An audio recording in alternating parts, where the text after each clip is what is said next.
Hello everyone. It's Beneath Rock. Today we continue with Deadly Premonition 2. And I promise next week we'll start alternating this game with something else.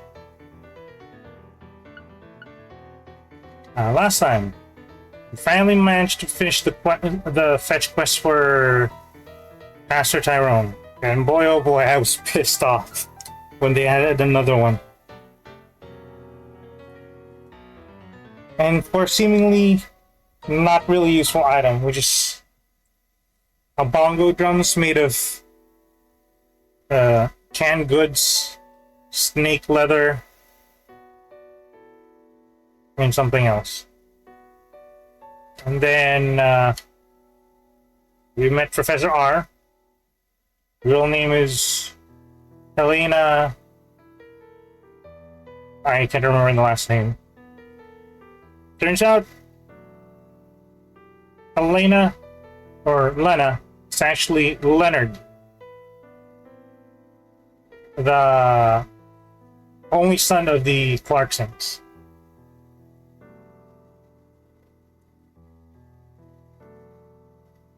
I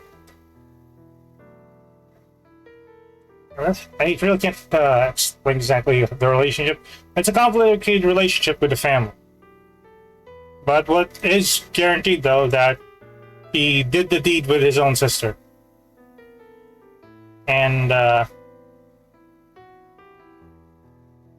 in the eventual confrontation, Lena used a bomb, which killed both her and her dad.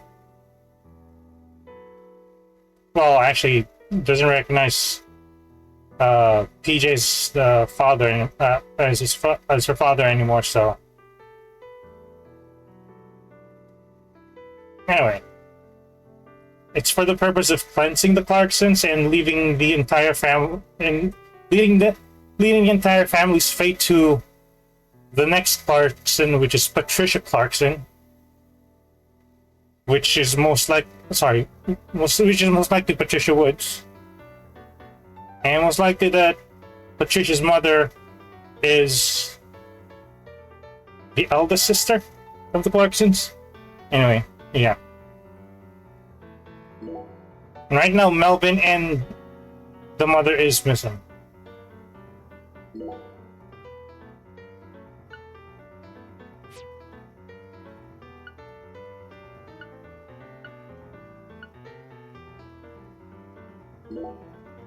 And we just finally reached chapter 3. After, what, 7 streams or 6 streams? Let me try and summarize this. Helena Doman was the mastermind behind the entire incident. No. Helena Doman was not. She's not the mastermind.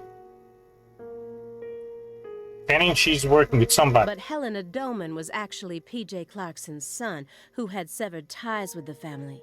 Helena was also known as Professor R, the mother brain behind the drug known as Sang Rouge. Correct? That's right.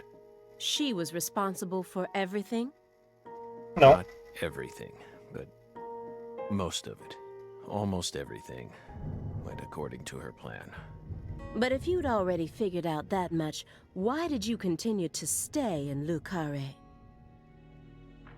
When you're missing, like I said, Helena Doman was mostly responsible.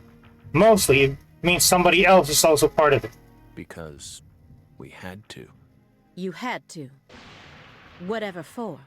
The goddess was still there. The goddess. Were you not paying attention to what I was saying the entire time? Lise Clarkson's body. Oh boy, you comprehend.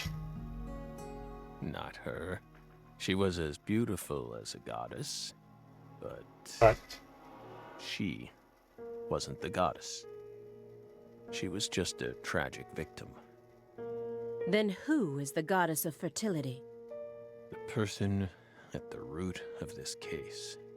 Is it some kind of metaphor? For example, the vast wealth that the red powder yielded. The goddess of fertility embodied abundance on the outside, But on the inside, she was a hollow void. And that void was threatening to swallow up all of Lucare.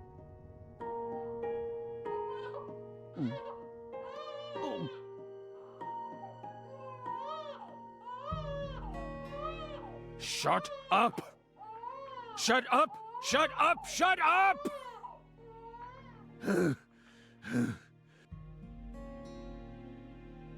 Are you okay, Mr. Morgan? Morgan almost sounds like a prophet talking about the end of the world. Vague, elusive, and intent on deceiving those who listen. But every now and then he adds an interval of truth. Patricia Clarkson is one of those. She's something special. Something irreplaceable to him.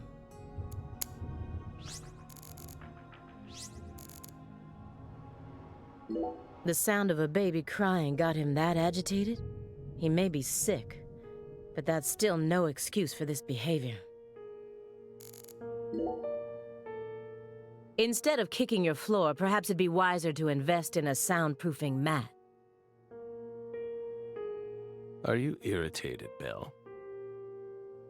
Yes, of course you are. You think we lack a common human trait, and that bugs you. We're crazy. Human refuse. That's how we look to you, isn't it? I would never go that far, but you did surprise me. Just doesn't seem like the kind of attitude one should display when in the company of others. Well, you did just barge in. Yes, we're sorry. We agree with you.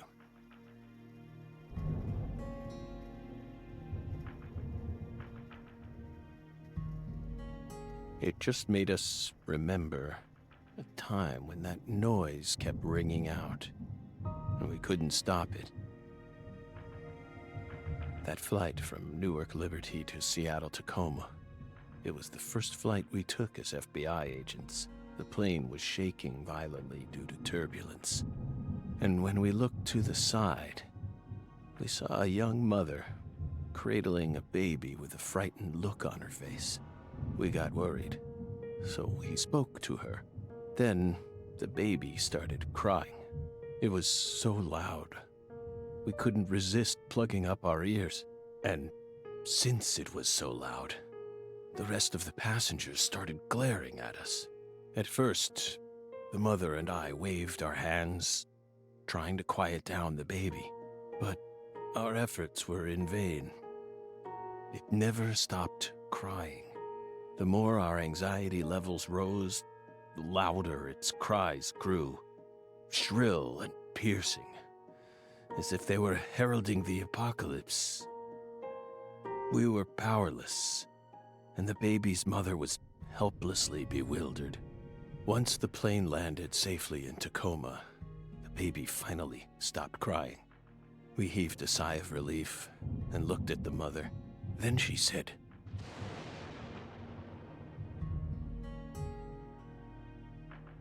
"Whose child is this?"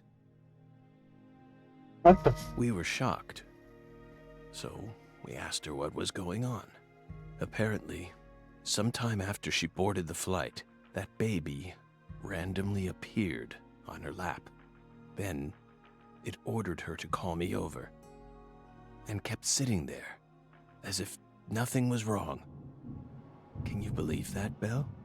Bizarre, isn't it? While we were talking, the baby disappeared. The being responsible for all that loud, grating noise simply disappeared without a trace. Ever since then, whenever I hear a baby crying, I remember that bizarre experience. Well, what do you think, my fairy? Was it some sort of sign?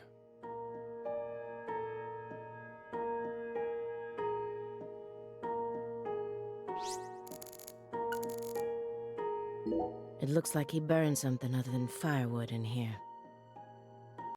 I don't know.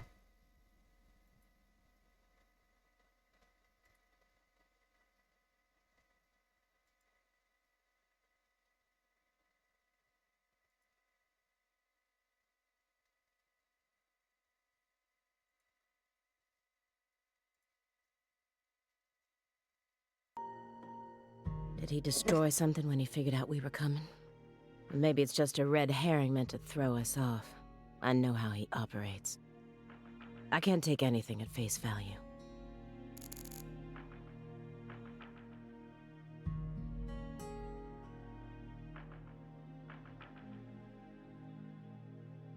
Huh? Is there like too little space for a chimney there? I just realized.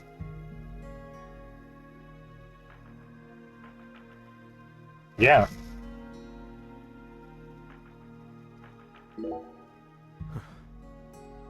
By the way, you're still searching for Patricia, yes? You don't need to worry about that. We're investigating. In fact, we've almost reached our goal. We just need to find some conclusive evidence. Oh, we sincerely hope that's the case. Hard to believe, though. After all, so far you've just been barking up the wrong tree. Barking up the wrong tree. That's right. You shouldn't be wasting time here. You should be out there, looking for her. Then I'll just ask you straight away. Do you know where she is? No, we don't. But we can feel her when we close our eyes and become one with the world. It's very faint, but we can see her. We can see Patricia. Are you trying to distract me again? Or do you really expect me to believe you're clairvoyant or something? What do you think we are, X-Men? It's metaphysical offender profiling. He actually asked me where Patricia is? Does he have full confidence that we'll never find her? Fine. I can deal with that. I'll just ask him everything I can about the Le Carré case. I'm talking. Low-fat vitamin D milk cartons. Why are they all lined up so neatly? This square area enclosed by milk cartons. Is it another sanctuary? The more I look around, the more I feel like there's some sort of system to all this. The sanctuary on this table. The fireplace sanctuary. And the milk carton sanctuary. They all lead into the room back there. And there's one more by the window, and yet another by my feet. Are they signs? Or is this all some sort of path? Hey, Belle. Is that a serious question? Of course it is. We're drying them out. We line the milk cartons up to dry them out, so we can turn them into Halloween decorations. Halloween? It's only January. This is America, land of the free. Got a problem with that?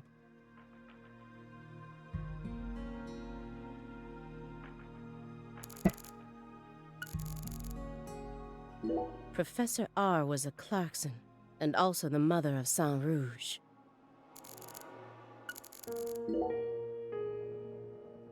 By the way, how did the FBI find Lisa's body? After 14 whole years. That's none of your business. Are you saying they just happened to be investigating the Clarksons' cold storage warehouse by pure chance? That there was some undercover terrorism plot afoot there? I said it's none of your business. Well, then we'll just have to guess. It was an anonymous tip. A tip related to Saint Rouge. Did we hit the nail on the head, Belle? But that's not what we want to know about. After all, the FBI gets hundreds of tips every day. Right, my fairy? It was always that way, even back when we were on duty. Here's what we really want to know.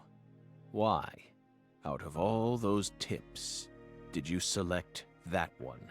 Would you tell us that much, Belle? What urged you to make a beeline straight for this case? That's none of your business.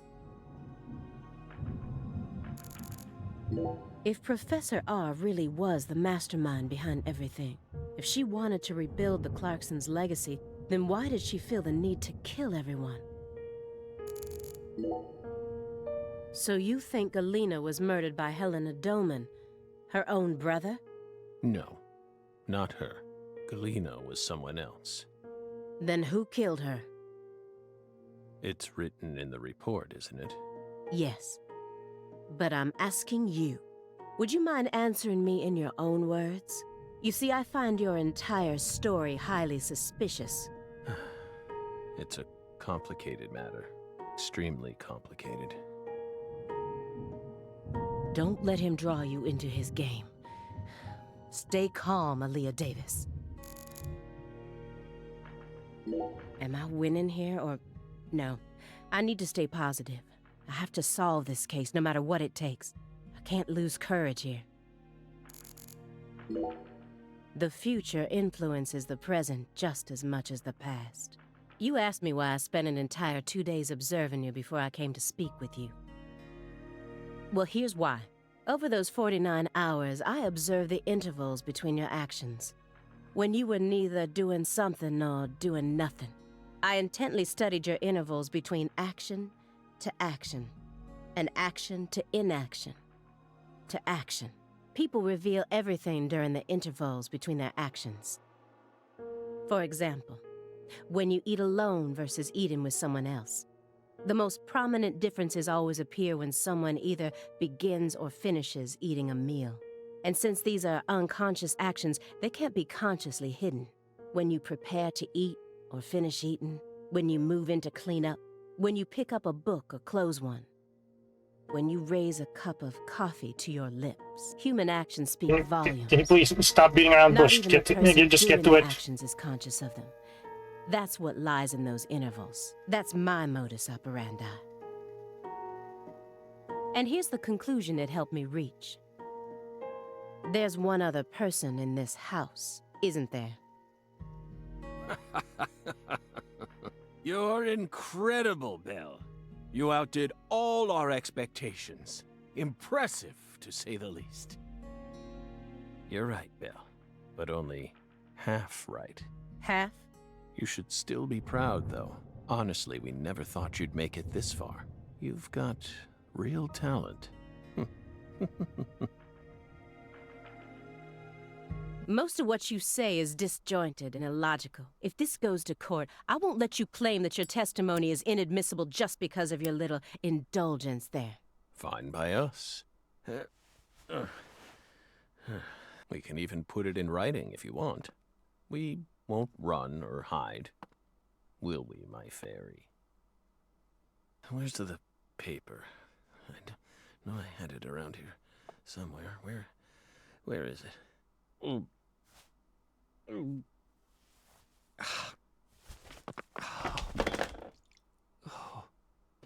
We're fine. Hey, everything okay? What's going on out here? Oh, don't tell me.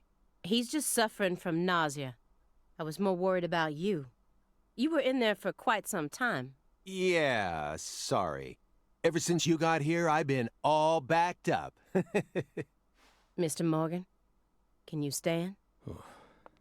Is this a sign from a coffee? What could it be? Oh. What is it trying to tell me? Think. Is that a dragonfly?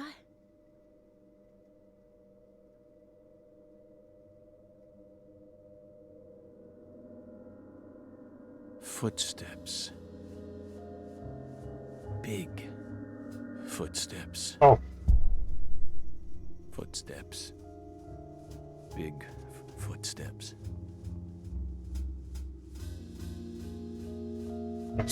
Still haven't identified who Some Bigfoot odd is. fella was following her around, stalking her like.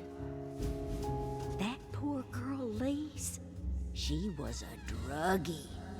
And she was into the really bad stuff. The Red Soul has the power to amplify the unique characteristics we all possess, mentally and physically. That's why I created the Holy Red Powder.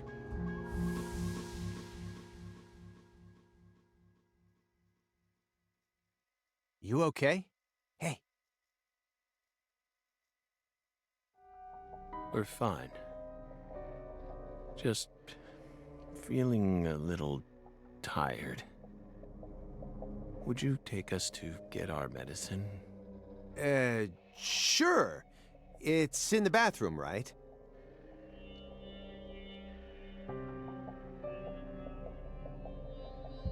Whew. Seems like he's calmed down a little. We should let him rest for a while. One more step and I could have cornered Morgan. But so be it. Yeah, right. I can still keep investigating even if the owner of this chair isn't present. Simon Jones, what a piece of work. How can anyone have such bad timing?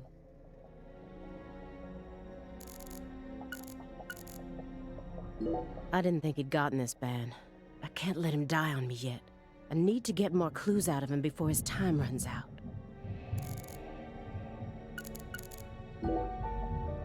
Shouldn't you look after him? I gave him his meds and let him rest. Let him rest where? In the bathtub. It happened to have a blanket and a pillow in it. What? But why? I don't know. Maybe he sleeps in the tub. I feel like I saw that once in some vampire movie. I don't know what you're talking about. More importantly, how long has he been like that? It's stage 4 cancer.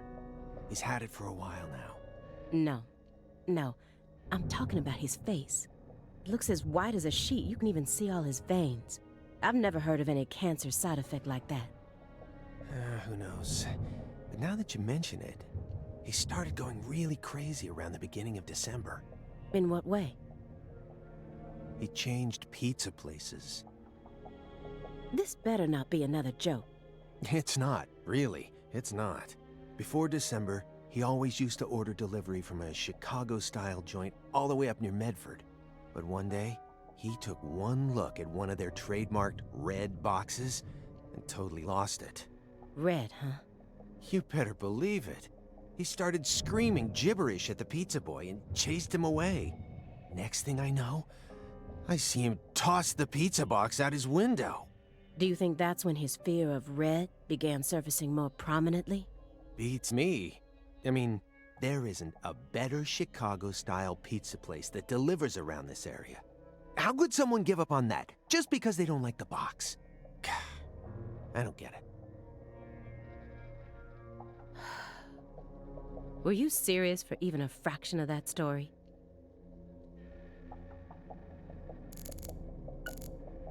Whatever his goal may be, Morgan's gone to great lengths to survive.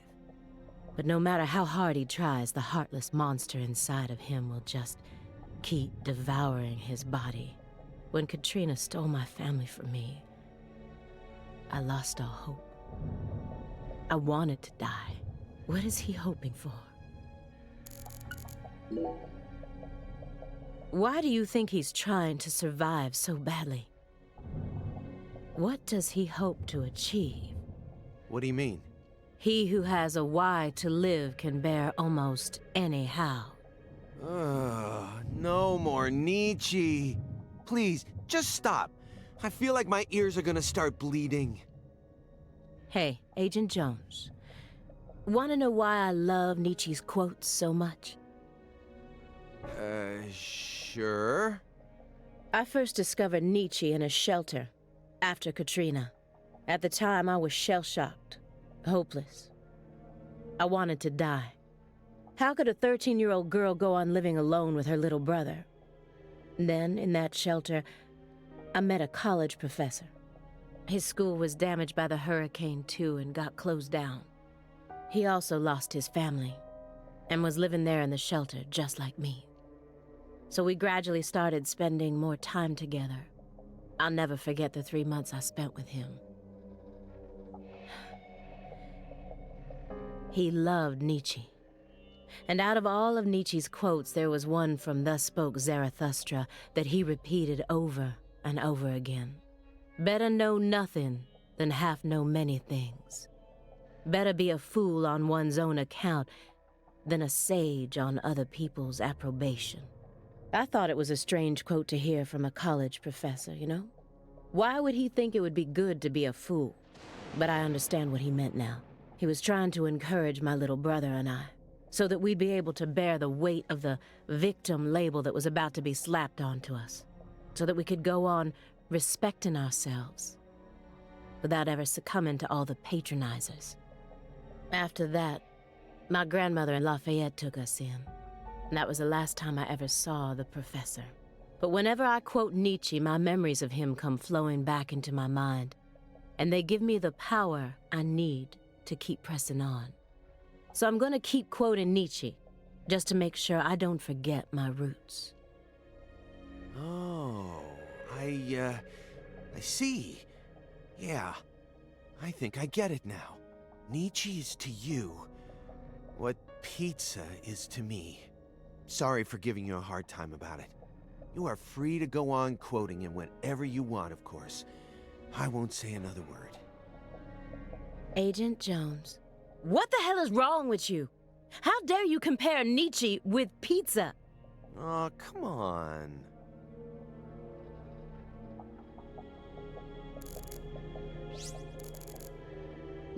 I wondered what sort of food he was eating, all shut up in here. Pizza? Why do they all love pizza so much? Yeah. What's wrong, Aaliyah? You hungry or something? Excuse me? What are you insinuating? Well, you're staring right at an empty pizza box. Please don't compare yourself to me. Besides, I have a refined palate. Hey, that was uncalled for. Pizza is a sacred food, remember? You don't need to feel embarrassed for being unable to stop staring at it. It enthralls all who gaze upon it. That's the power of pizza. Stop, Agent Jones. I've had enough of this sacred pizza bit. I'm sick of you Chicagoans and your obsession with pizza. Pizza, pizza, pizza. 24 hours a day, that's all you ever talk about. What's next? You gonna launch into a tirade about how deep dish is the only proper way to make pizza? No, Aaliyah. You just don't get it, do you? As a Chicagoan, I'm proud of the deep dish pizza. But get this, I love New York-style pizza too. It doesn't matter what kind of pizza it is. As long as it's a pizza, it's beautiful. What? Still don't get it? Okay, here. I'm gonna put it in terms that I'm sure even you could understand. All pizzas are created equal. Eat your heart out, Nietzsche. Just forget I mentioned anything. Really? Agent Jones has been acting strange the Got him entire with time that? I've been here. He told me he wasn't very good at dealing with suspects in person, but can anyone be this bad at it? Is he hiding something? Or maybe our suspect found some dirt on him. Either way, I wish he'd stop trying to drag me down with him. Let me get one thing straight. You started this investigation based on an anonymous tip, right? What kind of a tip was it? Phone or mail? What does that matter at this point? This may surprise you, but these kinds of details really eat me up inside. I always get hung up on the most insignificant of details, especially during the most vital times. For example, you know how people go to bed early the night before they have a big job? That's exactly the time where I start focusing on meaningless nonsense. When did I last clip my nails? How long is my milk good for? I just can't help myself. I can't resist the need to know. It's just the way I am. It was sent in an envelope, postmarked December 28th, sent out from Louisiana. What did it have inside? A postcard with a dragonfly on it, a wrapped sample of Sang Rouge, and a note. What did it say? Investigate the Clarksons. FK. FK.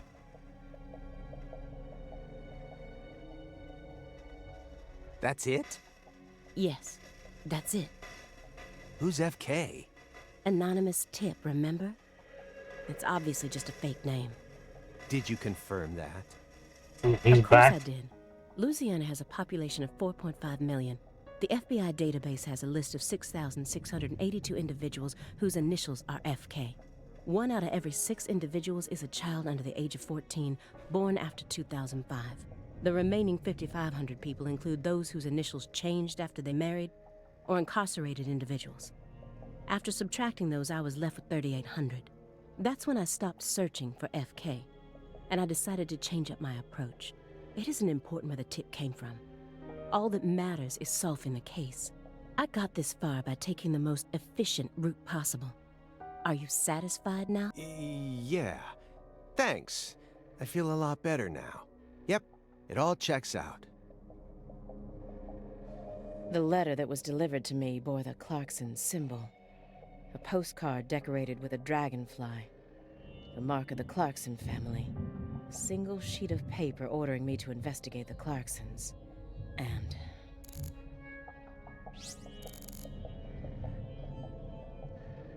so many records. I guess it doesn't matter what kind of person you are. Everyone loves some kind of music.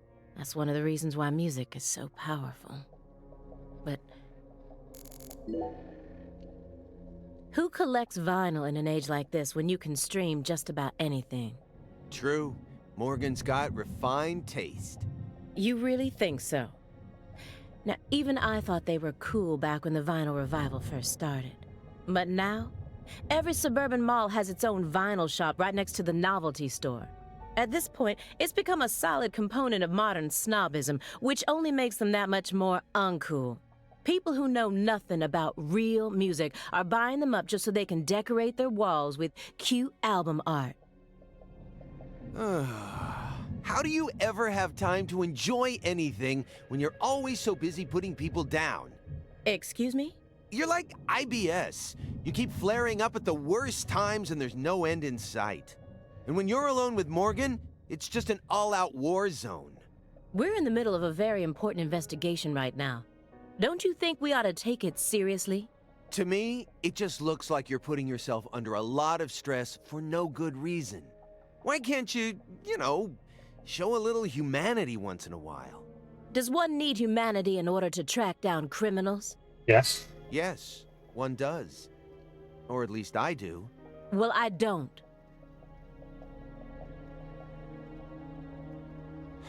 Come on, Aaliyah. I'm your partner, aren't I? For a few days, at the very least. I'm your invasive partner who has a passionate relationship with pizza, right? Why can't you just let me in on one thing you actually happen to enjoy? Oh, aside from Nietzsche, that is. I'd really rather not. Why do you always have to be so withdrawn? I can't help it if there's certain things I don't like. No, come on. There's got to be some kind of music you enjoy. This is a good chance to teach me a bit about yourself. I said no. Do you like Justin Bieber? Oh, Too cute. Not my type. Drake? I've only ever listened to the hooks.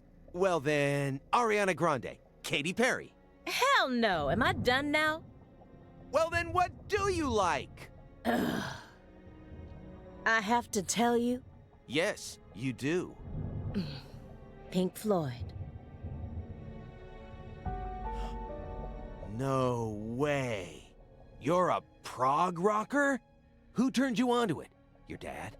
As far as I can remember, I've loved prog rock ever since I was born. sorry, I'm not familiar with prog rock. That's just how music works, right? I mean, The Wall is by far my favorite album. Even to this day, I find it hard to believe that they made that in the 70s. It still sounds completely fresh and unique, as if it was just released yesterday, and... What? No, I was just thinking, I wish Morgan could have been here for this. Don't you dare tell him.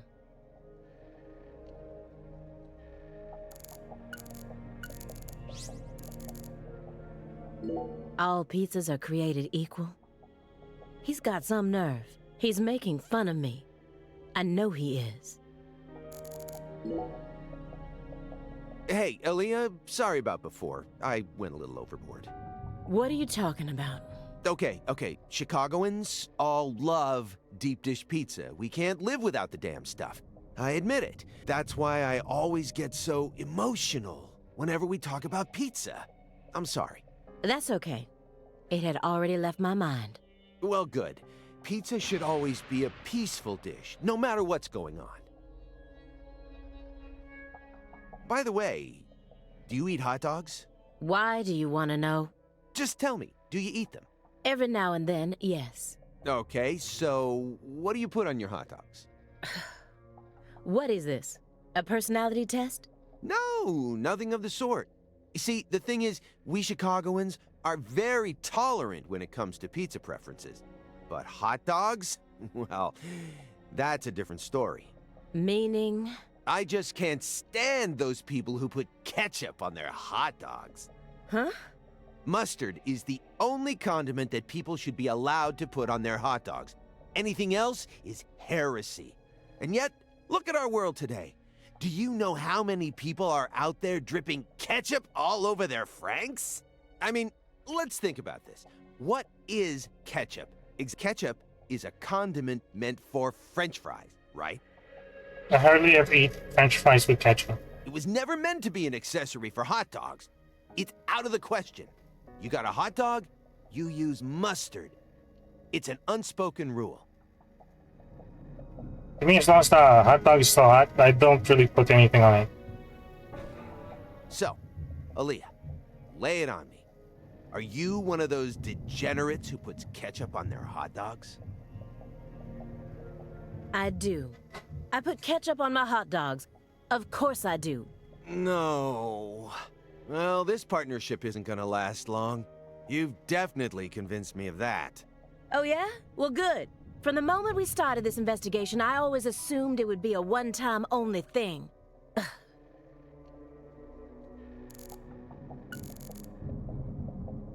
Judging from what he's told me so far, my fairy isn't his chess partner.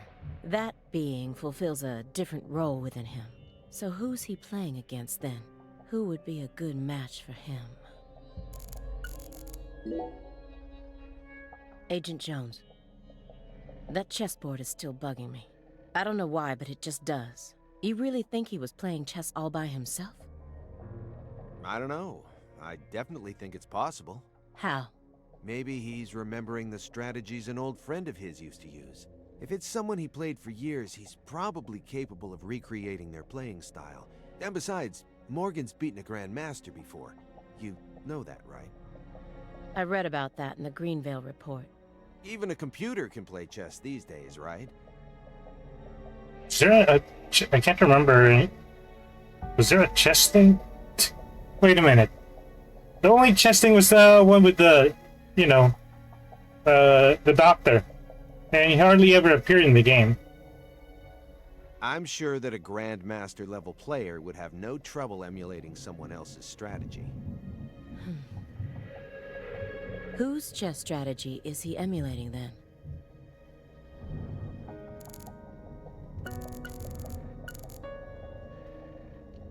He's got films from every genre you could possibly think of, but only movies from the 80s. I've never met such an exclusive film collector. Oh, Aaliyah. Getting curious now, huh? Here, I'll find one of my favorites for you.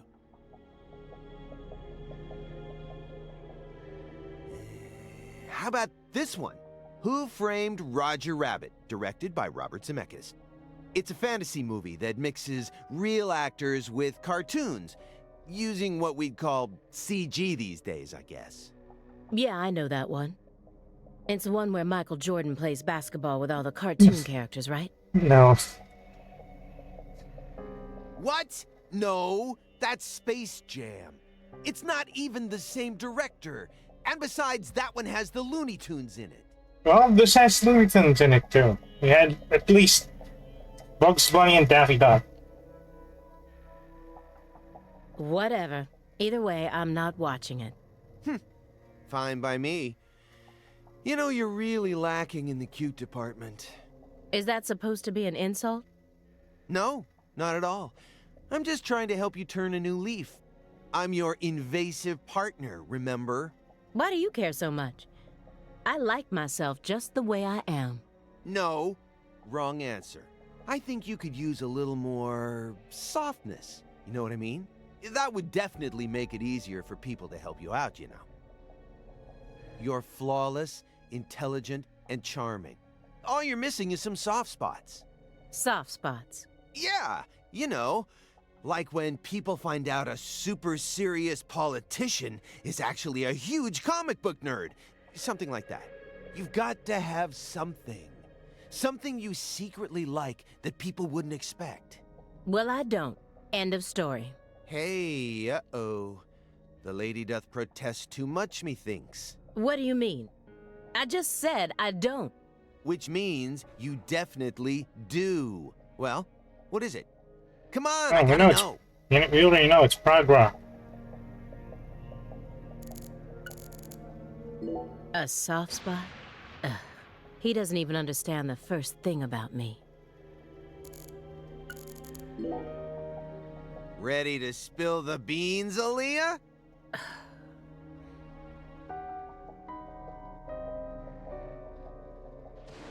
I'm afraid of thunder. Happy now? Katrina? All right, I'll stop. Good. Now let's get back to the investigation. No. Hold on. Now that I think about it, that doesn't really qualify as a soft spot. What I'm looking for is more, how should I say it? Adorable? You know, something that would make you blush. There's gotta be something. Please, I'm begging you. I love koalas. They're just so cute. I can't resist them. I do not like the laws. I do not find them cute at all.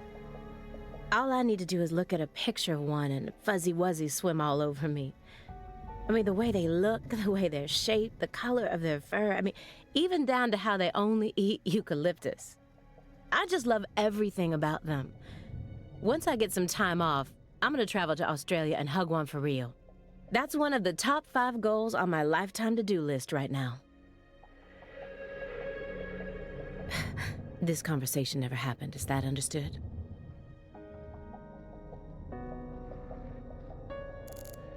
Professor R, the mother of this evil powder, is dead and gone. So then why are her demon seeds still being passed down? This drug has already taken so many lives and more are bound to follow. It has to be stopped. So, why did you decide to take this case? Because it's my job. Really? I don't buy it. Why not? You aren't just following orders here. You've got way too much emotion invested in this. Some kind of special emotion. There's no use trying to hide it. Despite how I may look, data analysis is my forte. I know how to see through lies. I don't mean to be nosy, but would it kill you to confide in me a little? I didn't manage to live this long simply because I'm fiendishly handsome. And besides, we're gonna be that way. At least I can back you up when you need me to. There exists in the world a single path along which no one can go except you. Whither does it lead? Do not ask, go along it. You're pulling out Nietzsche at a time like this? Come on. I have a little brother. Is he a victim of San Rouge? After overdosing on a certain drug, he was Yep. thrown into rehab. He's been clean for 2 years now, but he still won't utter a single word. All day long, he's plagued by hallucinations. He can't tell if he's dead or alive, if this is reality or if it's all a dream. San Rouge. That's right. The doctor can't tell what's causing his condition, so they can't treat him. He just told me to prepare for the possibility that I may never get my brother back. This was his. I bought it for him after he graduated high school and found a job. He never got a single chance to wear it, though. Someday, I believe that he'll get better. And I'll get to see him put this on and head out to work. So you think that if we nab the person behind all this, we may figure out how to conquer the addiction? Right. You really think it'll be that easy? I don't know. But I can't just sit around and do nothing. He's the only family I have in the entire world. What about your parents? When I was only 13, Katrina took him, leaving my 7-year-old brother and I behind. I'm sorry. It's fine. I've already dealt with my past. Now I'm just working as hard as I can to complete the duty I've been given. Yeah. Hey, I just want to double-check one thing. You didn't find anything in the bathroom. Nope. Nothing in there. It must be the bedroom then. Just like I thought. Are you serious about this? Huh?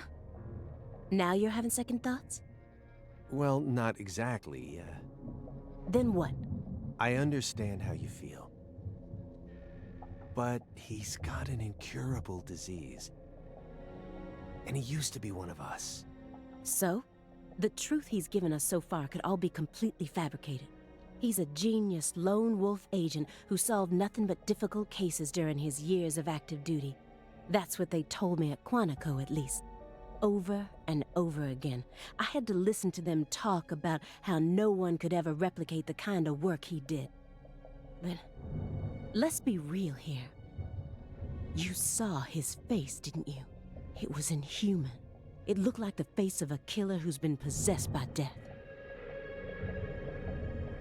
Really? Patricia Clarkson is here, in the next room, only a single wall away from us. After 14 years, he went back to Le Carré, kidnapped her, and imprisoned her here. He's trying to complete something big right now, something that's deeply connected to Saint Rouge.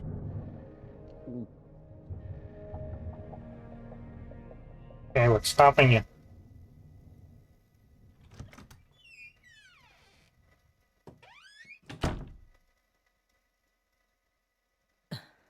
Well?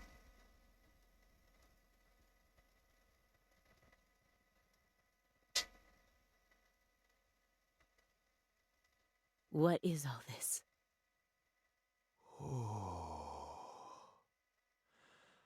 Somewhat a recreation.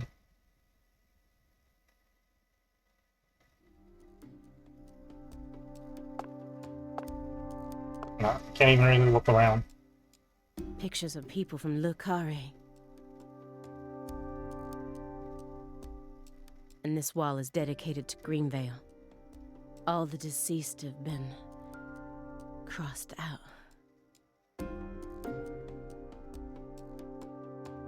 Sheriff Oh. Melvin Woods? Okay, so Melvin dies. And the mother as well. Candy Woods. There's a spoiler!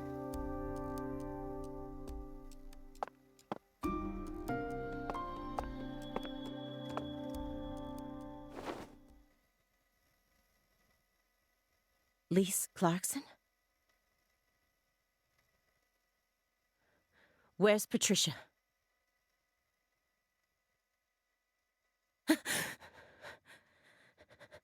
That's our altar. What are you doing?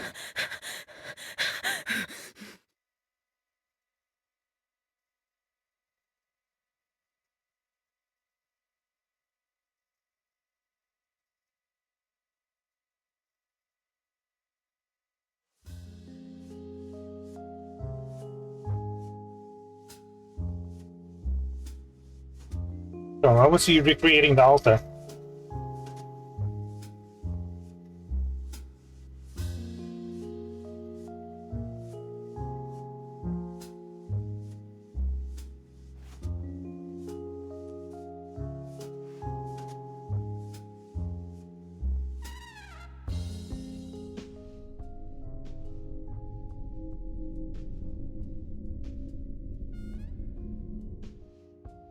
York! Agent York! York. Agent York. York. Agent York. Hey, Agent York. Agent York? Hey! Hey, Agent York. Huh? You're Lise Clarkson.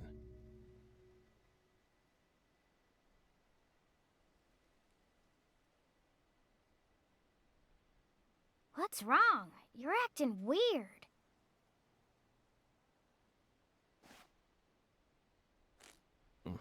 Sorry, Patty, I'm fine now.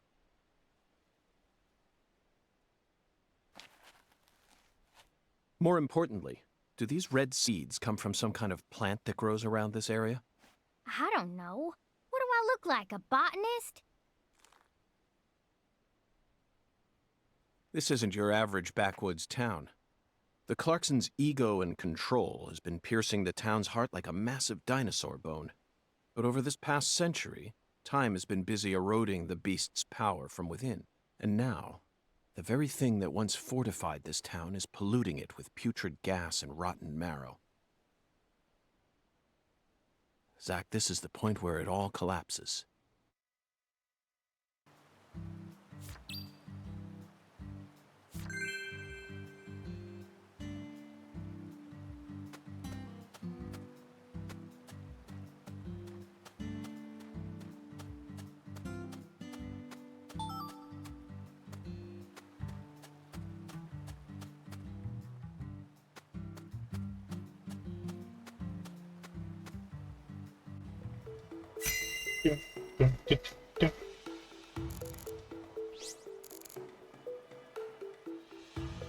These bridge beams have a very unique shape to them.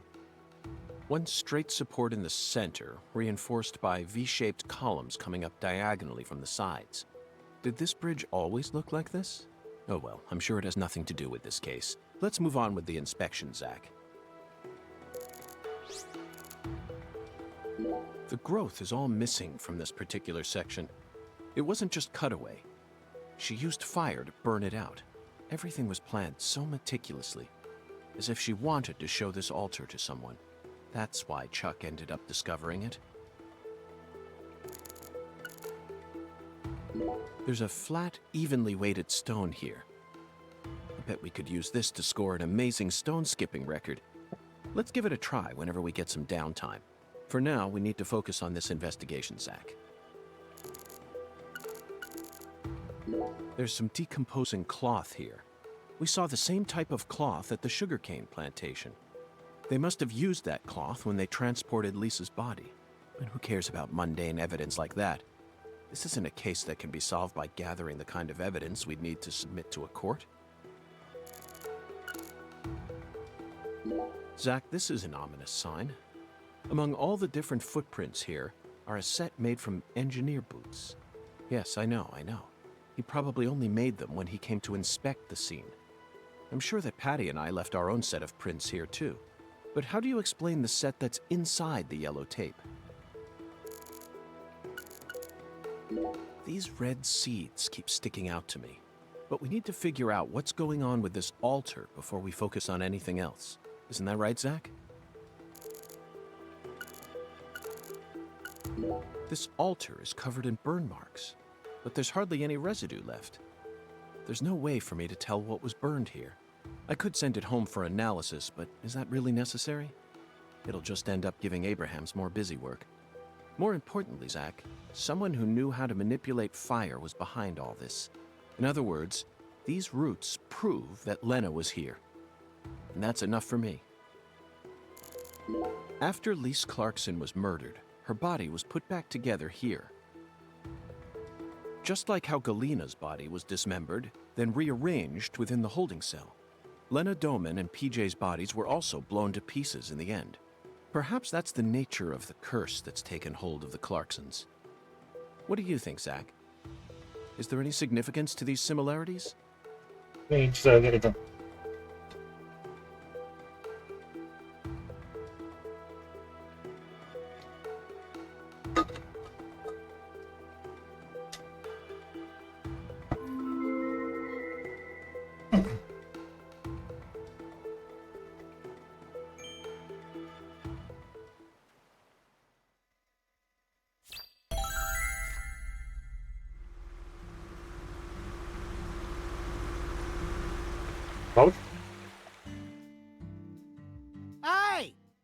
FBI! The hell you doing back here? I'm investigating, Chuck.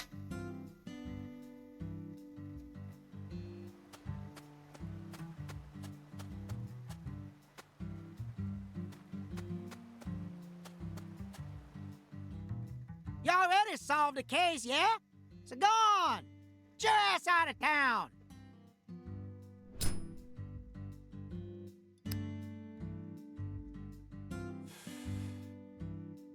Why do you think I solved the case? Shoot! Exactly how stupid are you, FBI? This is Luke Carre, remember?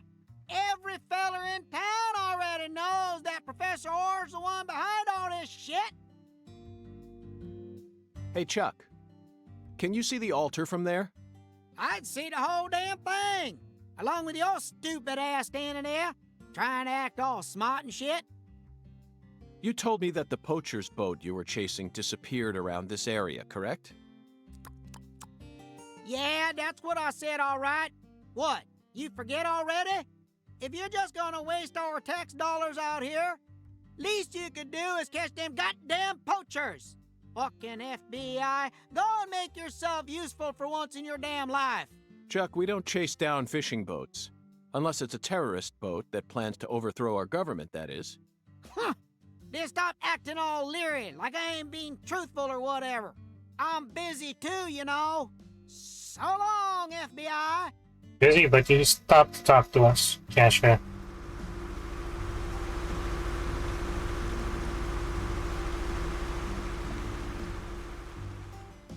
Zach, he just taught us what the true purpose of this altar is. It was built here so that the ritual could be watched from a boat in the bayou. What do you mean? They could have just walked out here. There's no reason why they had to watch it from a boat. The goddess of fertility, Patty. Hunga.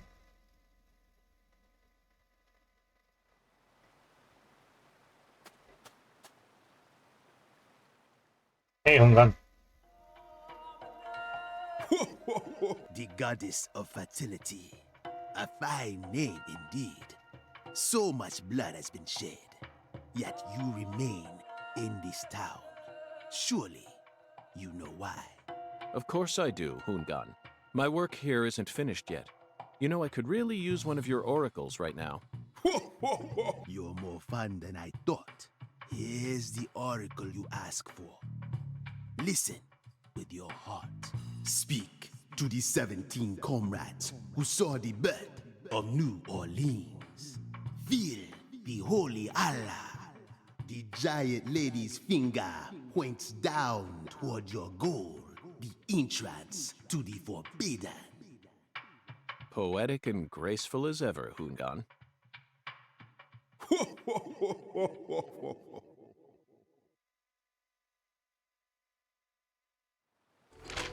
Hungan's oracles are leading us toward the core of this case. That's the one thing I'm sure of. But don't misunderstand, Zach. I'm not blindly following him. I only follow my intuition. Metaphysical offender profiling. That's all there is to it. The 17 comrades must refer to some area that has 17 of the same thing in it. We may need to use history to figure this one out. After all, we need to find someone or something that saw the birth of New Orleans. And we can't just round up every last old person in town. Graveyard? There are 17 comrades who've survived for a very long time. The word comrade seems to suggest that they aren't inorganic objects such as buildings. Maybe they're statues made to look like living creatures, or some other organic life form. Well, Zach? Have you figured it out yet? I never really... Would there be 17... It's, I guess, 17 because there's one chopped down tree, right?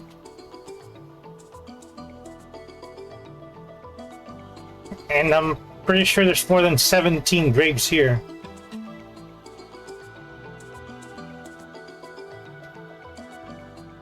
That's it, Zach. The French established the colony of La Nouvelle-Orléans in 1718. Just about 300 years ago. The only 17 comrades that would have been around back then are the 300-year-old oak trees along this road. A majestic road lined by oak trees. Come on, let's go ask these sages of Lucare for some help on our investigation.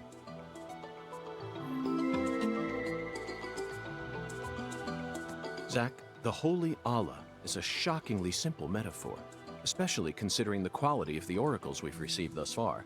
It seems as if Hungan's poetic muse is finally running dry. The great thing about us Americans is that we can recreate our homeland anywhere. We're happy to transport crunchy bacon across the deserts of Africa if we need to. That's what it means to be American, and this Holy Allah is just another example of that. From the early days of the frontier era, they've been helping us Americans be what we've always meant to be. Hey Zach, if the Holy Allah needs to be filled, things must be dire. Imagine what would happen if the Holy Allah were to run dry. The townspeople would instantly face multiple serious problems. It's a water tower? They'd lose their domestic water, of course, but it would also affect their irrigation and industrial water. It would be a much greater crisis than simply losing the ability to take a shower. No one would be able to make fresh coffee either. We definitely need to finish up with this oracle before that happens. That's it. I never doubted you, Zach. The Holy Allah refers to a water tower, specifically that water tower with its Clarkson family crest. It must be hiding some sort of clue. Let's fill the Allah and see what it yields.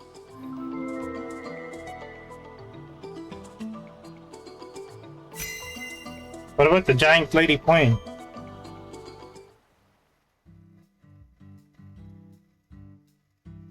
Zach, what do you think the giant lady's finger is?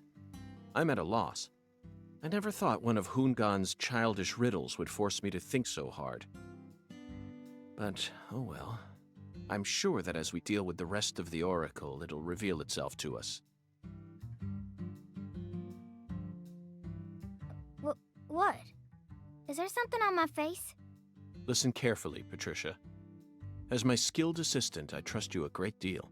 So I want you to answer me honestly. Answer what? Do you have any idea where Melvin might have gone? No. He didn't seem to be acting or talking differently than usual? No. I don't think so. Okay, I believe your words. Zach, we have a lot of work to do. It feels like we're finally approaching the climax here.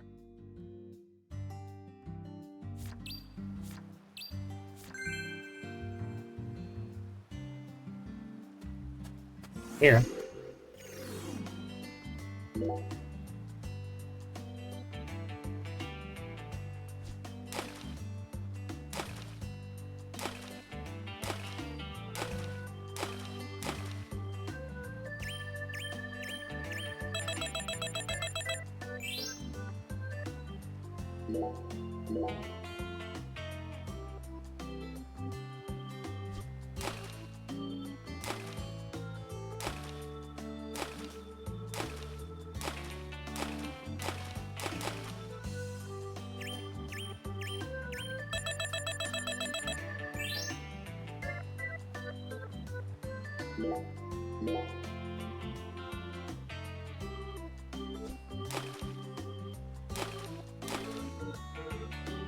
Don't get the timing in order to get a cool one.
check him out. I think it's a restaurant.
I'm back. Sorry.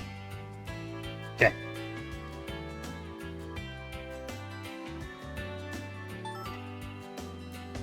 We don't really need to go for... Unless we really need an alligator bar skull. But I don't think we need that one right now. Also...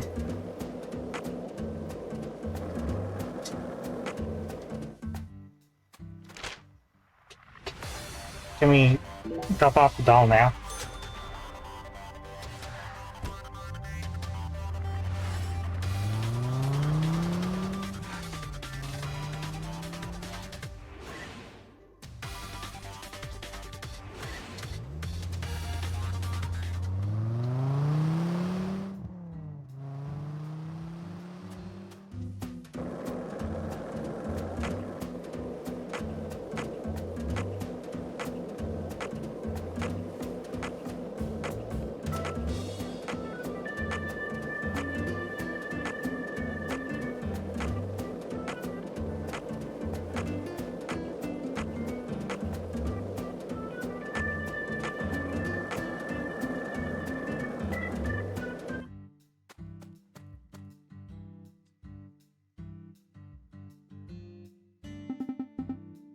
What are you doing out here?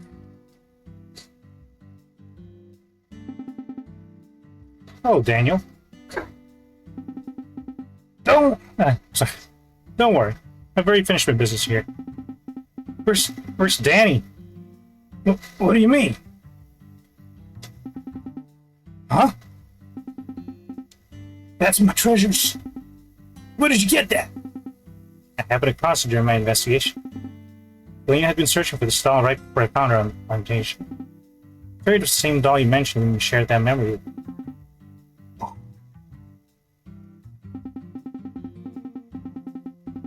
You shared your dreams with each other here, didn't you? Yeah. Back in the good old days. She had dreams, and I had ambitions. I became Clarkson, someone everyone feared and respected. Found myself a true princess. Our future was bright. Still had my right arm, too. It set in stone that I would be the next king. Wait. No, that ain't right. Even you can tell that's a lie, right? No one respects me one bit. Hell, they even make fun of me. They all call me the deadbeat from California behind my back. All I could do was cling on to my camera. Really? An invisible boatmobile strikes again. Oh, God. I got no choice but to stick with my treasure. I'm just drifting. Oh, there it goes. And now I've lost everything. There he goes again. It's not even moonwalking. He's just standing around. Well, bye, Danny. And now I'm losing you too. Where are you gonna keep going? There it goes.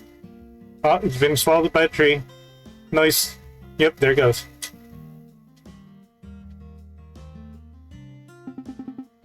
That's not true.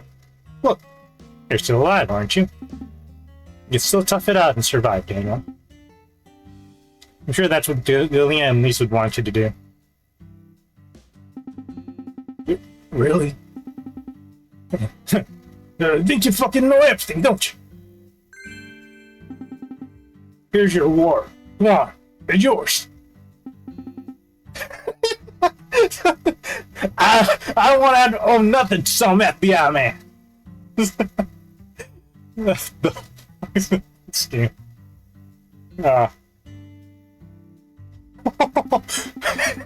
Just you wait, my treasure. I'm gonna survive this as a member of the Clarkson family. Now we drift. Zach, sometimes you really can judge a book by its. We gotta finish before we drift off to nothingness as well. Neither villain nor person of power. The reason his strength so tough is to keep monstrous Clarkson family from eating him alive. By the way, Zach, you have to take this reward instead of me. An FBI agent could never accept such a thing. Especially not something this expensive. It's yours, not mine. Got it, Zach? Robert.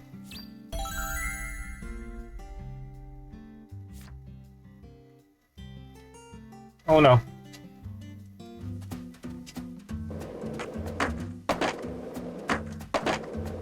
Oh no.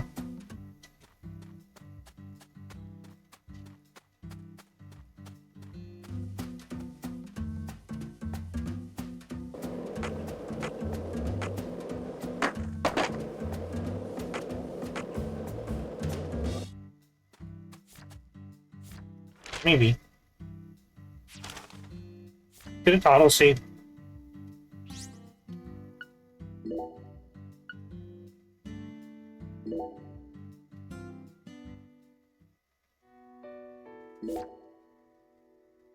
Did not.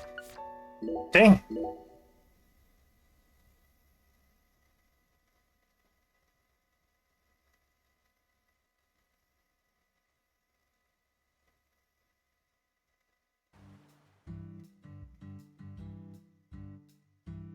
Zach, what do you think that I never, but I'm sure.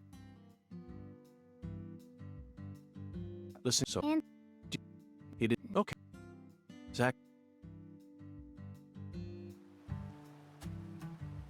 We lost our record. 12 skips. Oh well.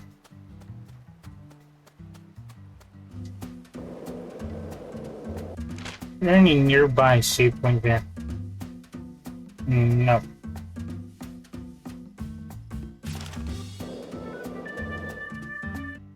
Chances are it's just gonna do the same thing all over again.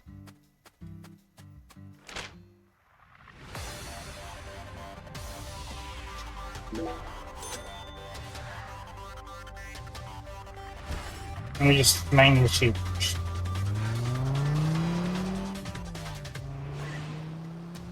See if I can re-verify the files again or something.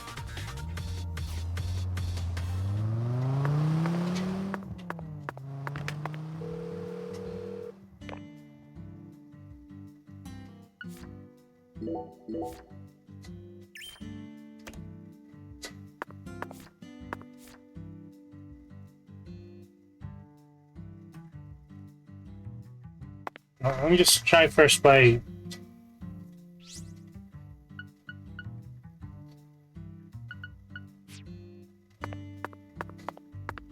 Let's try again.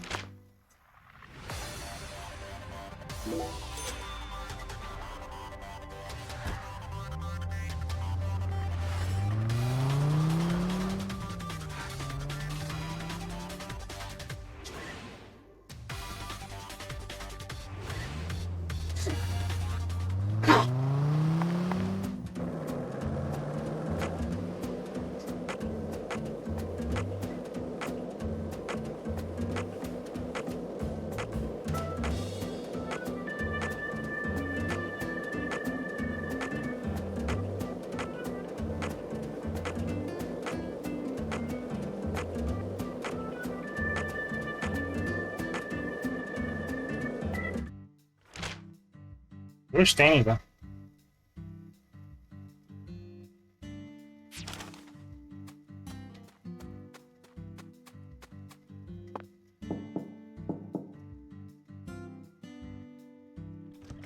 Just do me a kindness. Shut up. Can't tell an asshole. What are you doing here? It's Crackdown anyway. What is right now? Hey.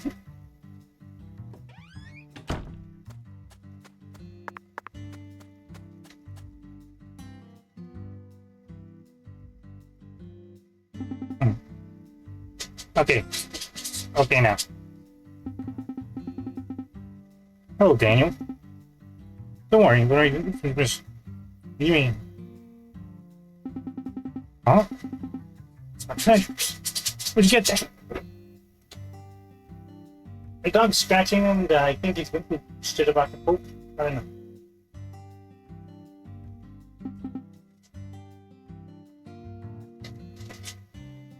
No. This piece.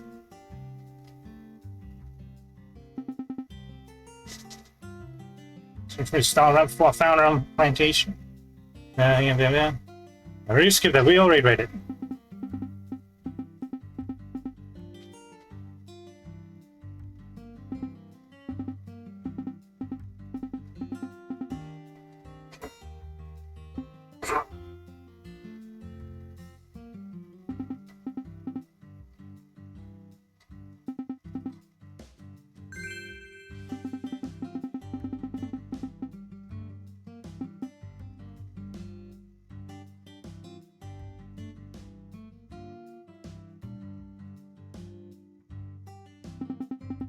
Too much, man. Those spiders. Remember the clock span. Next means we can't get the bug.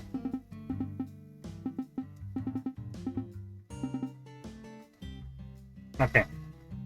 We didn't have to verify that. Just do me. Why are you talking?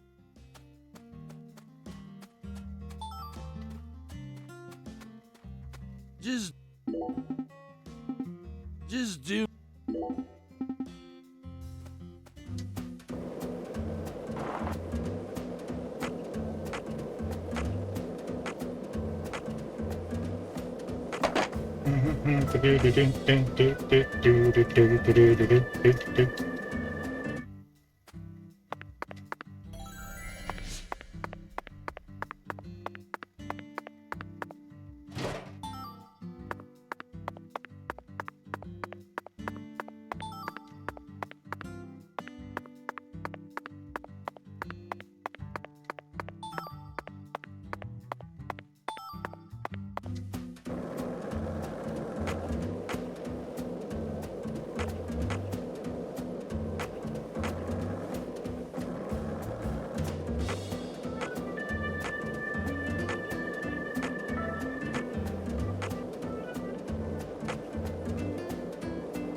I'm guessing there wouldn't be any missions because what's his name? Because Melvin's not around. Well, let's just check just to be sure.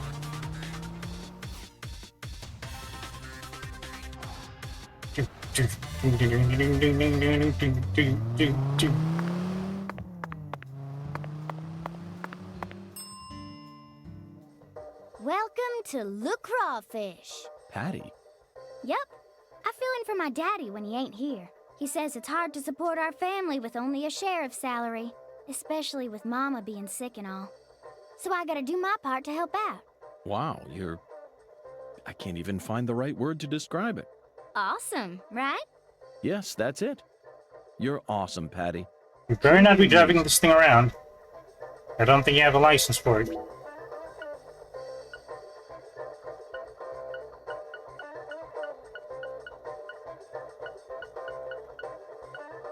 Stuff. No, soft stuff. Still.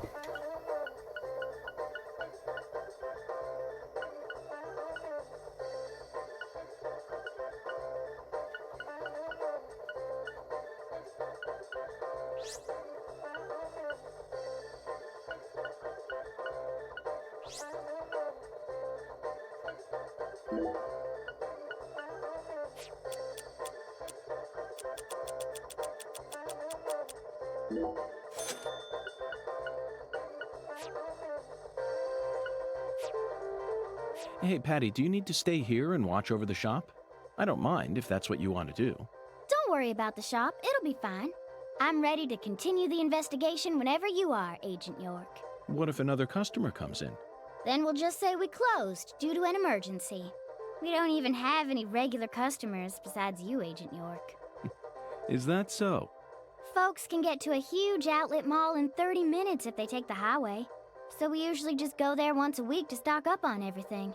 Honestly, we weren't making any money until you came along. Really? Daddy said it's just good to have a shop for the sake of communicating with everyone. Zach, that sounds completely different from what Melvin told us.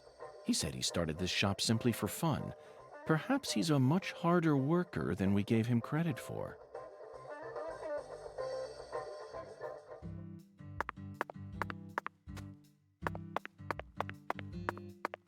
He also, managed to board when he's not around.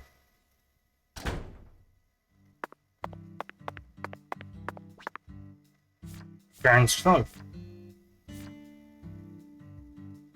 Airboat.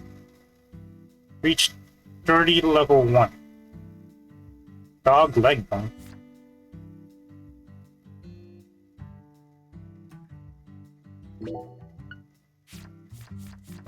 Guess we'll do that later. Beat a nightmare squirrel on Memorial Oaks. Huh? Nightmare squirrel.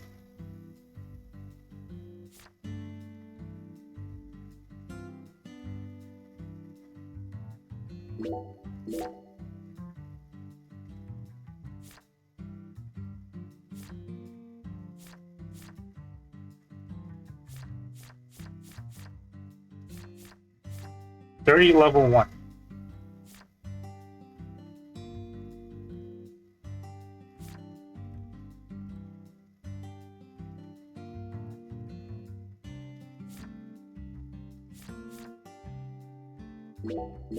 I'm curious about that. Oh.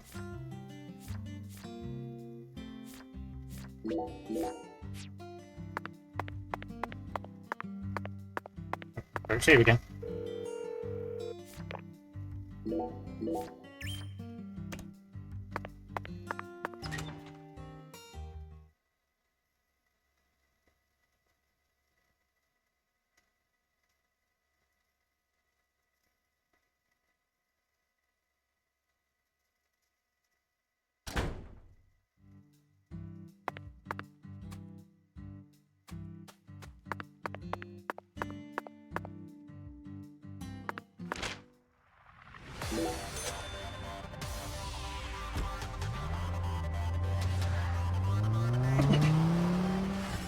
Right, we have a quest with the.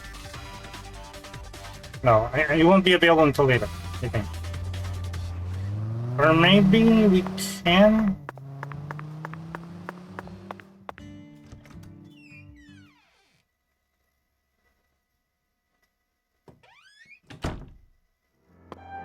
Nice. Let me see again.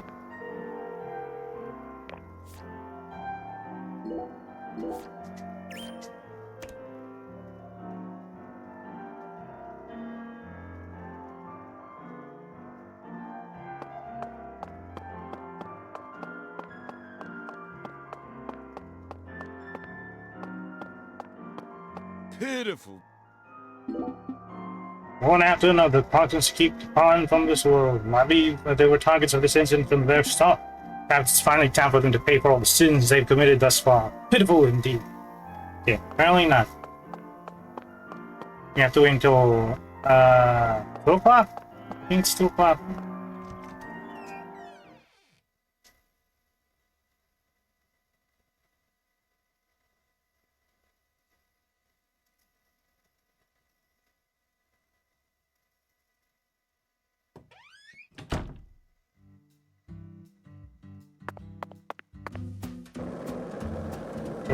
Still beans.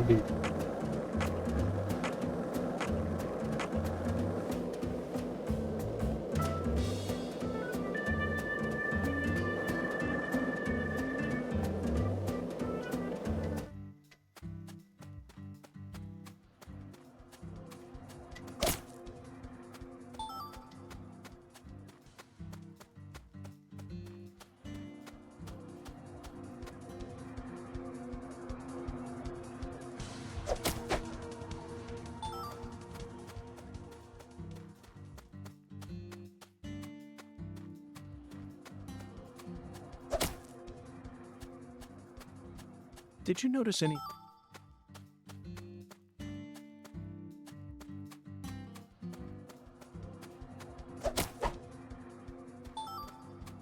So, what other movies have you seen on that sci-fi movie channel? What? That question again? What did I tell you? In this country, all dialogues... Okay, I'll answer it. I need to think of a movie that Schwarzenegger wasn't in. Oh, okay, I got one. It's a film about people who travel around the world in 80 days. I think it was a remake of an older one. They went to a bunch of different countries. Is that the one with tons Jackie of Chan in CG, it? so it was fun to watch. It starred some kung fu guy and a British man. Sorry, but they didn't ask your beloved Arnold S. to be in this one. Yeah, but he was there. 80 Days, 2004. Directed by Frank Karachi, starring Jackie Chan and Steve Coogan. Unfortunately, Patty, it appears that you didn't watch this film closely enough. I did too. Then you must have been far too distracted. He's in it, Patty. In it? Who is? Wait, no, it can't be. That's right. Arnold S. is in that movie. You're lying! There's no way! I mean, he was already governor of California by the time that movie came out. You're exactly right. In October of 2003, he became the new governor of California, but he was still able to appear in the film since it was in a small enough capacity not to interfere with his governing duties. You can find him in the Istanbul segment. What? I sort of remember the Istanbul part, but the prince? The prince with the crazy hairdo? That's right. He played Prince Happy, a romantic with long hair, skilled at telling stories and playing the guitar. He was so in character.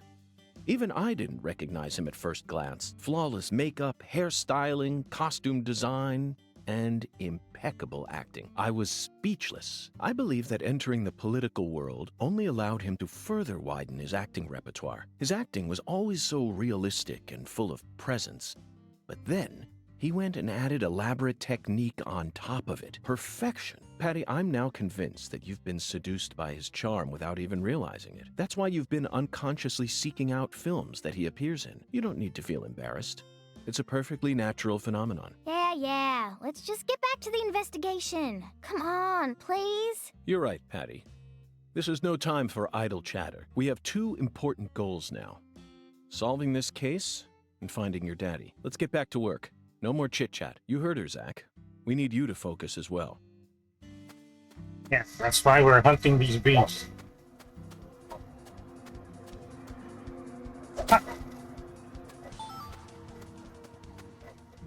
How many do I need to kill?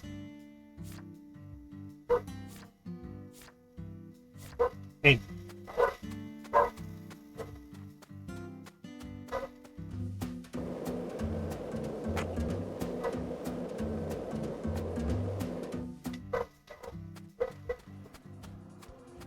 Ha! Got me.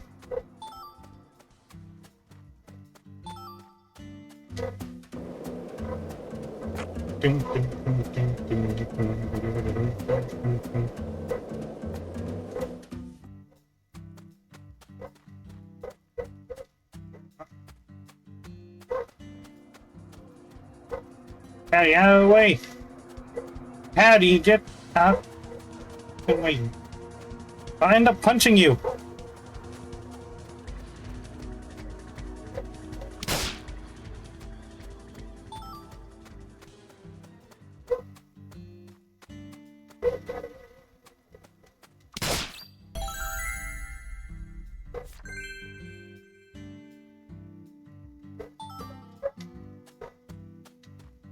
Next, find silver UFO.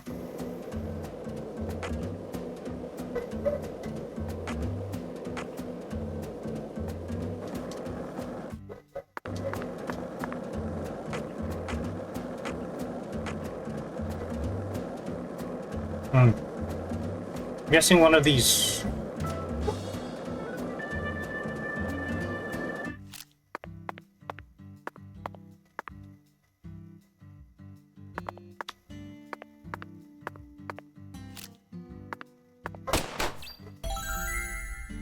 That's one.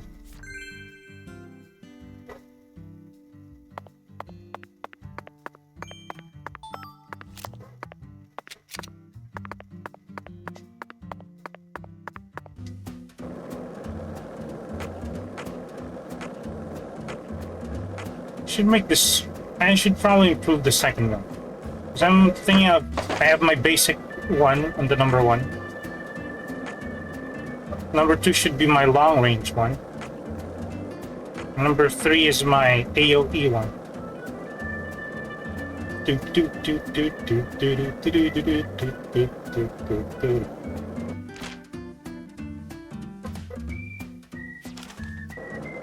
Rim's turn.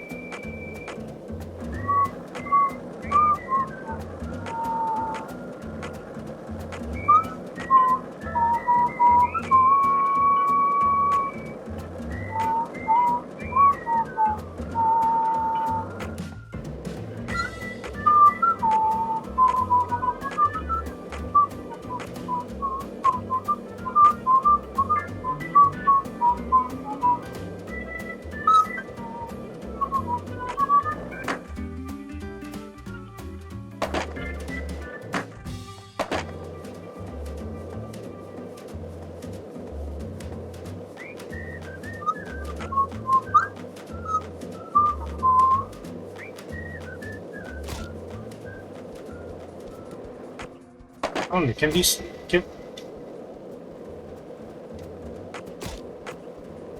I want to see if the impossible will be considered an attack.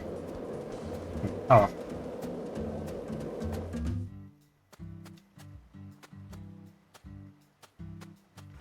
Sure. How about 1 p.m.?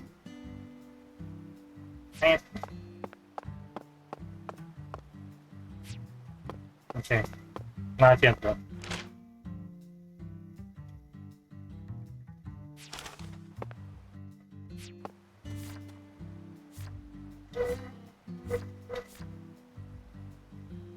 Short round. You ever want to ride a high-speed boat and shoot your gun willy-nilly while you're on it? Well, guess what you can't. And guess what you can't hear. We gotta do this at some point, I guess. What tower?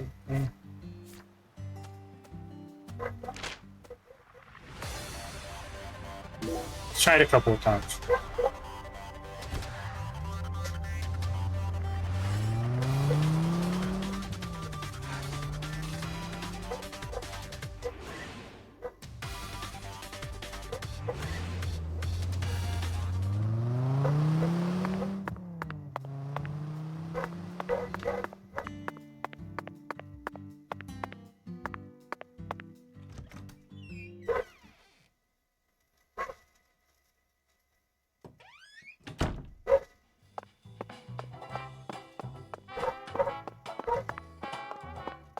How's in?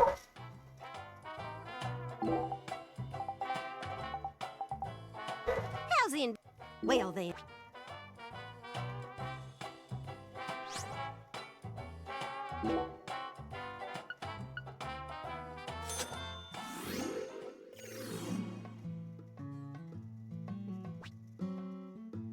So it's a puzzle mode where you'll get one chance to knock down pins at specific locations. They start out easy, but generally get more difficult, so give them a try. You'll earn a reward each time through a puzzle.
More.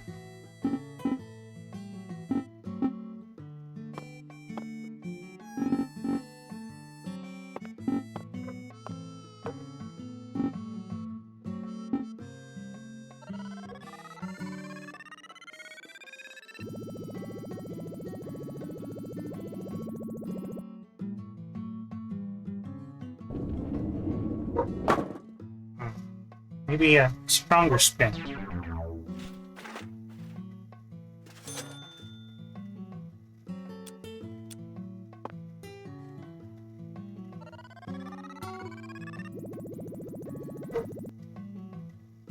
What is this thing?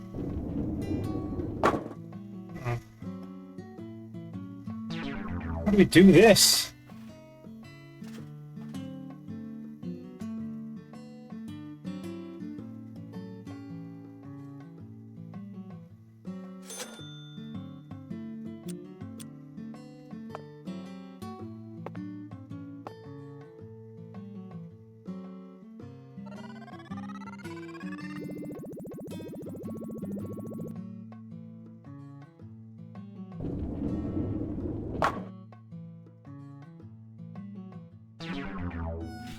To equip that thing.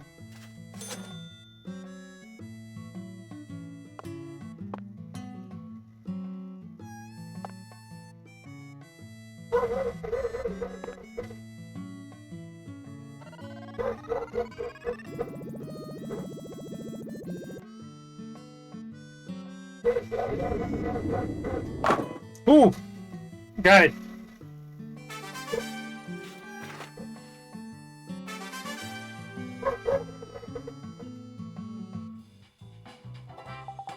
Yahoo! Yeah, baby, yeah, baby, yeah, baby! I knew you had it in you, Mr. Special Agent. I knew it wasn't wrong about you. The shape of the Christmas tree stands out, so it may look difficult at first, but surprisingly easy to knock down. It's really more of a warm-up than anything. Thank you for the dump, but still get a reward. Here you go. A reward? But Miss Carpenter, I thought this was a test to see if I'm good enough to become your successor. Don't be so serious, sheesh. But now I feel like a kid who's being taught how to boat by his grandma. Why? If you've got time to waste flapping your gums, you're better off spending it on training yourself. We're only just getting started. Now, would you please prepare yourself to talk to me when you're ready? Zach, just like we managed to complete the first challenge. But there's something about this test that's kind of... No, better not say. Her is a vital, life-changing event. It simply tackles it for me to make fun of it right in front of her.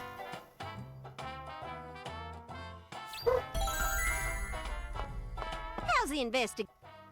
Well then.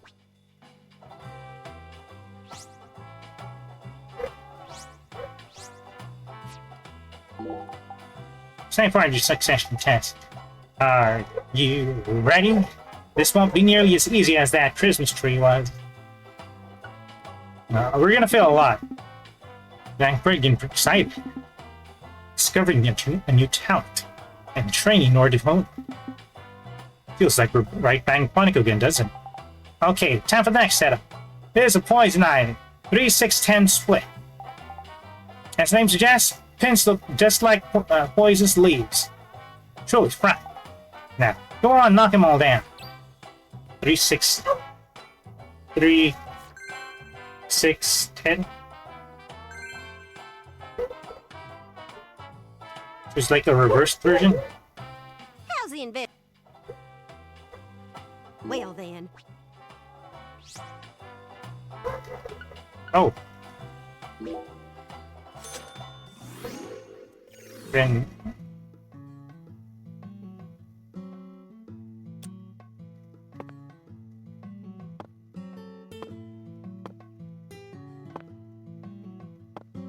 Should just go for straight and then with a slight spin.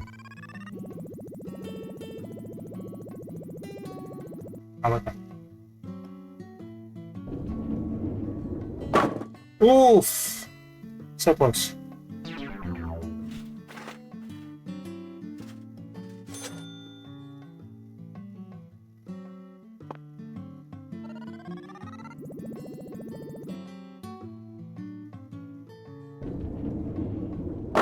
There we go.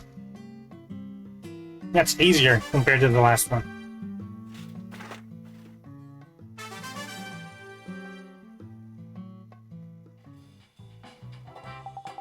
Ooh, yeah! Booyah! Booyah! Booyah! You did it! You actually went and did it! You crazy son of a gun! I knew you had it in you, Mr. Special Agent. Poison ivy is a truly treacherous way for this pins to end up. I've seen many bowler fall prey to its poisonous fangs. Your success here was no small feat. Now here's your reward. Miss Carpenter, what is this? A stone. Stone. Yes, that's right. A stone. A pebble. I mean, a normal stone. Like one you can find on the ground everywhere. In that case, I'll refrain from taking it. I can pick my own stones when you need to. Thank you very much. Listen carefully to me, Mr. Special Agent. You should always accept a present from someone, no matter what sort of present may be. After all, every true present comes from the heart. This means that when you accept my stone, you're also accepting my heart. Have I made myself clear? I'm sorry, but Wyatt! If you got time to waste flapping you guys, you're better off sending test isn't over just yet. Now come back and talk to me when you're ready for the next one. Zaxxas, when did this town fall back into the Stone Age? Well, this pebble. You know, it does look rather flat and smooth. We could use it to get an amazing stone skipping record.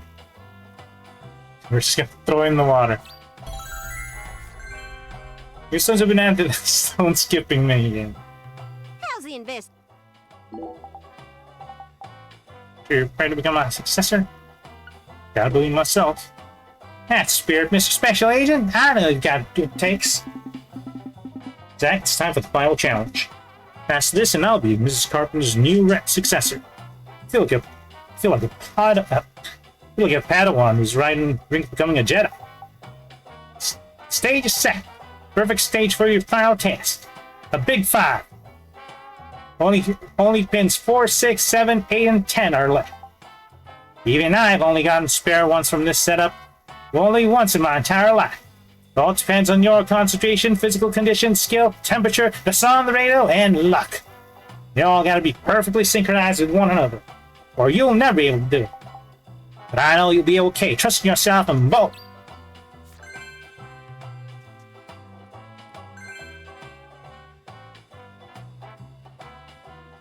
How's the invest? Well then.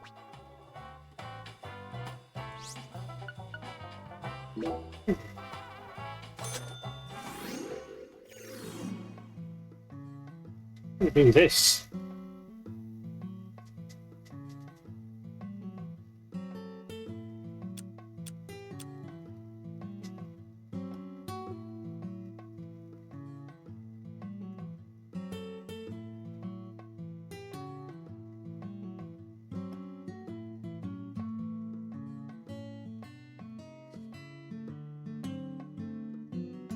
Thinking.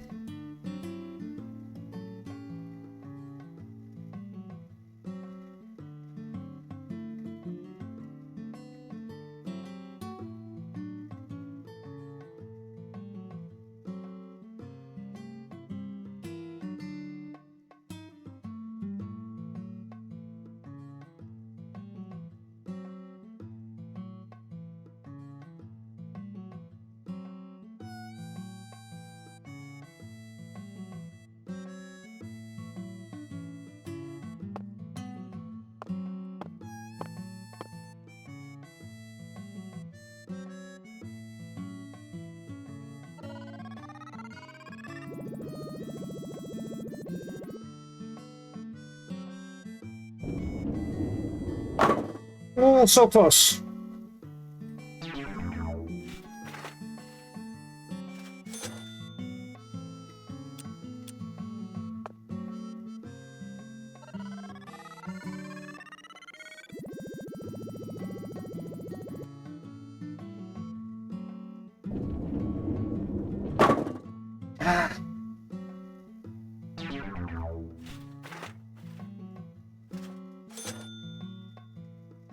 I have plenty of money.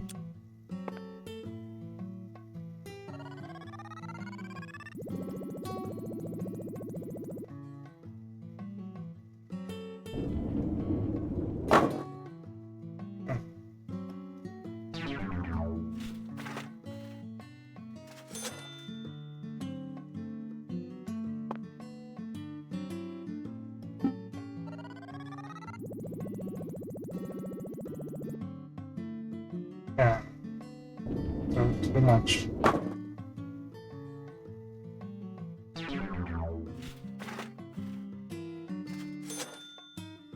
What if I try other way?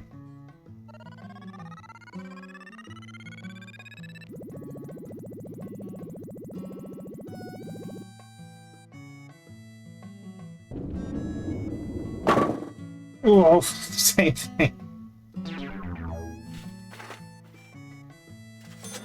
It's always that one pin at the front.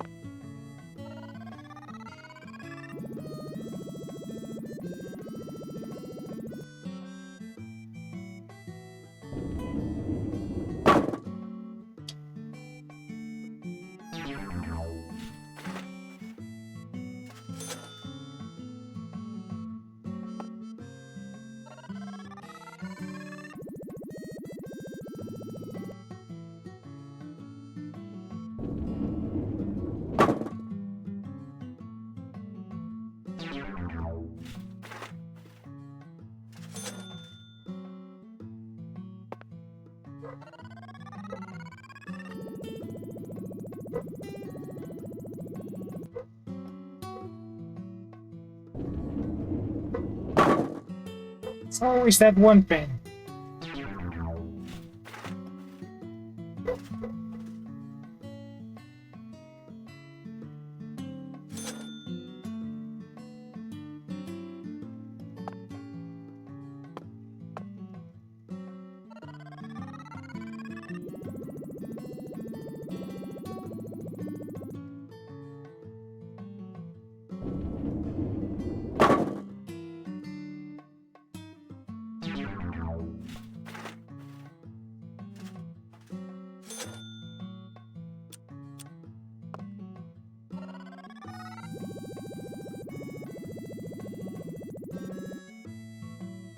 After all.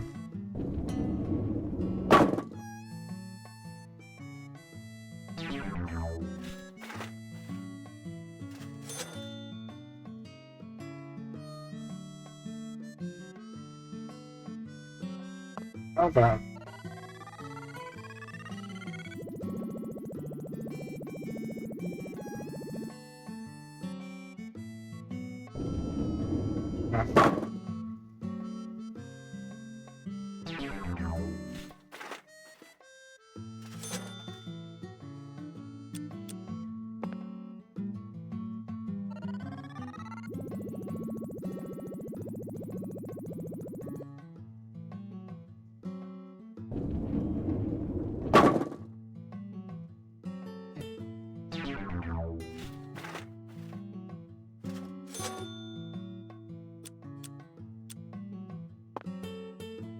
Like this.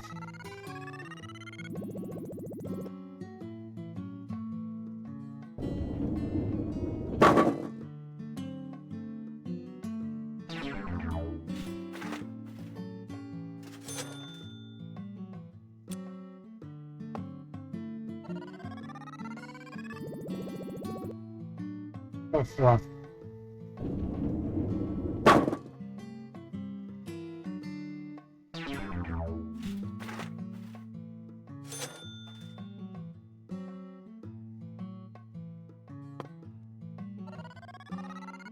One, two, three.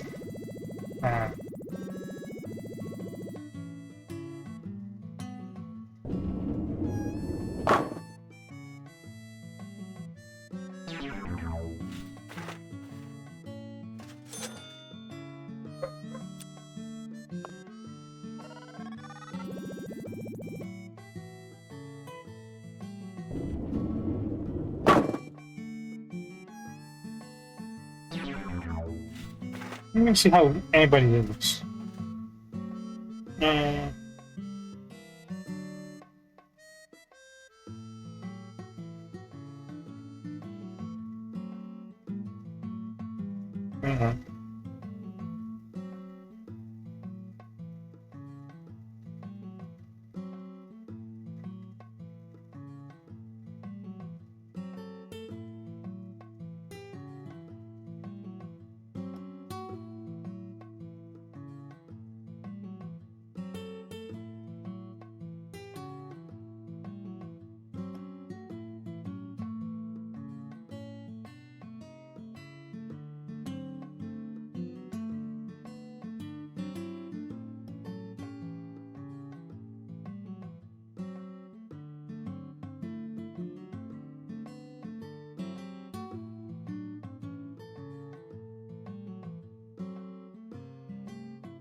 Hold on.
I didn't get the right side anymore.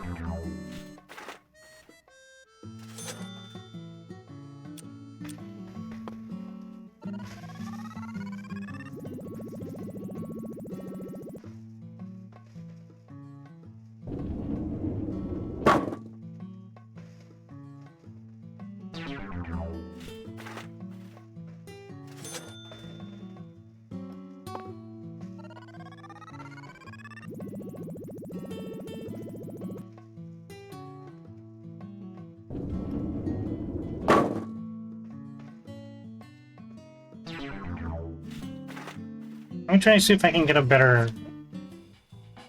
By the way, Mrs. Carpenter, remember the first time I bowled for you and showed you that I had what it takes to go semi-pro? Was there any special reason why the lane was open that day? The truth is, something very peculiar happened that day. And as a result, I wasn't able to leave my house for quite some time. Meaning? I told you my husband passed away 10 years ago, didn't I? Well, I received a sort of message from him. Crime, punishment, and love, all three were intertwined. Intriguing. I'd love to hear more. When he was in good health, he only ever bought me a single present. Only once during our entire marriage. And oh, what a terrible present it was. That alligator figurine looked so atrocious, and it was wearing this hideous top hat. Alligator figurine? Oh, honestly, I just hated it. But that was the only present he ever gave me. So I put up with it and kept it in the house. Then, when he went up to heaven, I figured I finally had a safe chance to get rid of it. So I buried it along with his coffin. You threw it away? Yes, but I regret it now. The more I thought about it, the more I realized I'd just gotten rid of the one and only thing he'd ever given to me.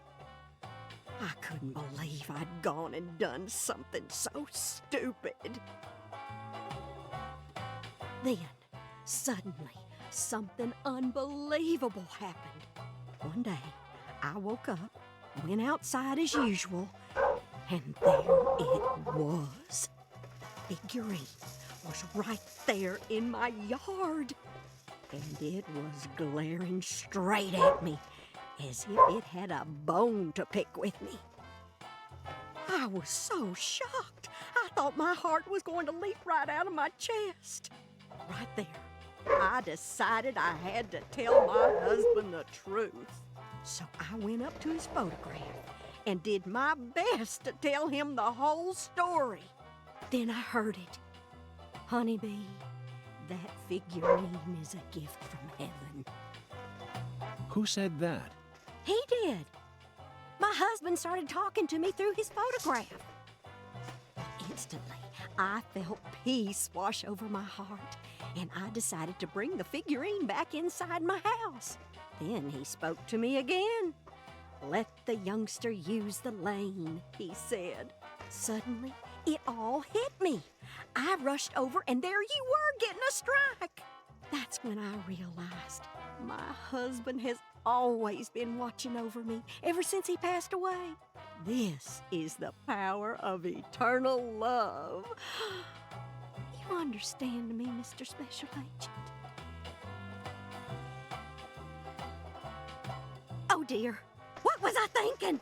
I'm still in the middle of my game here. I was right on the verge of completely ruining my routine. Go on, I'm busy here. Shoo, shoo. Eternal love, Zach. Isn't it wonderful? But why do you think her husband ever bought her that thing in the first... No, we better not go there, Zach. Mysteries are far more romantic when they're left unsolved, especially mysteries that are connected to romance.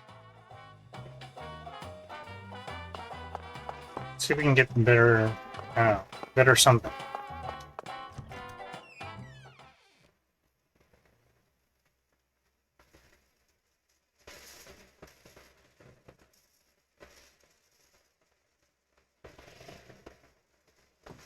Try him on.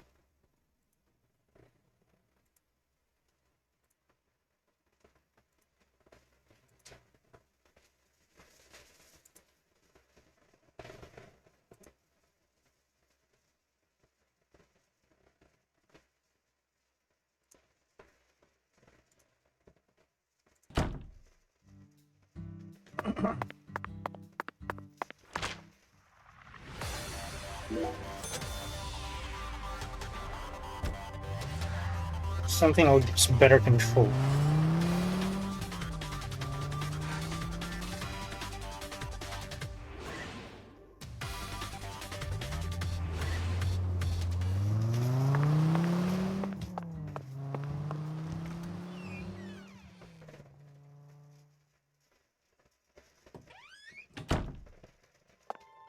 Doth thou... Verily.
What canst thou have?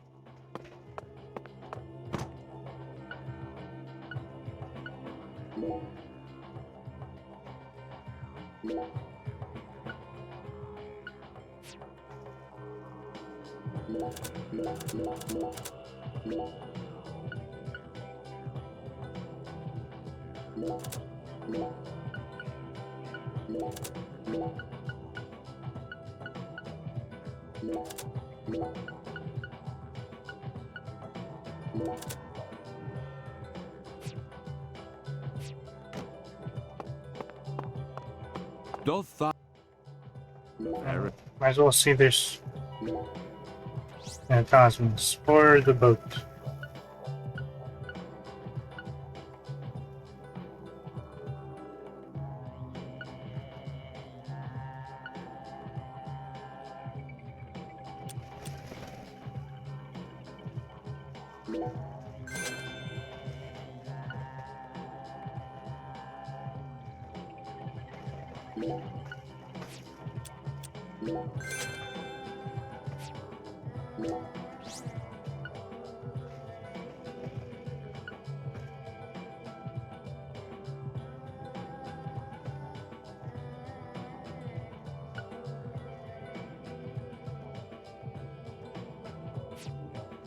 see. Thou.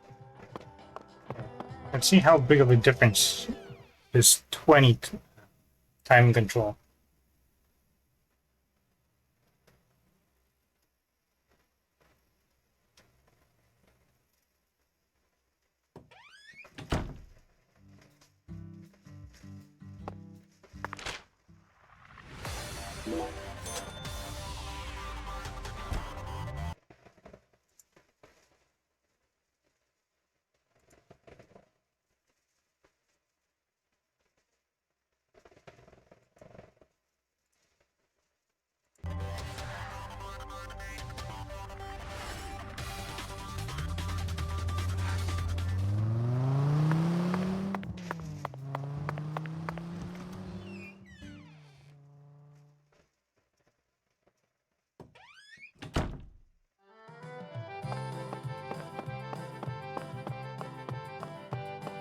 How's the Well then.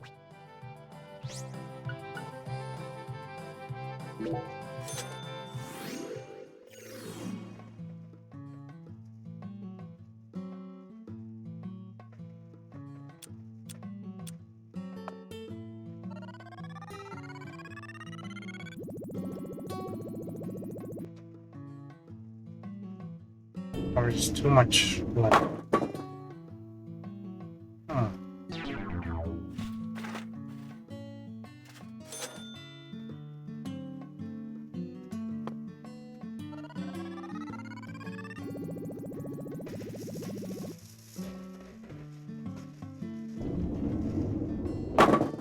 So close.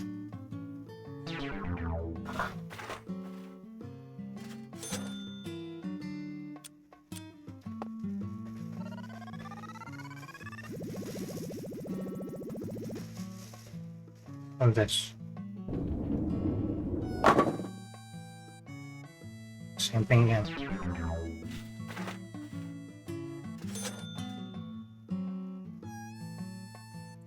Let me try this.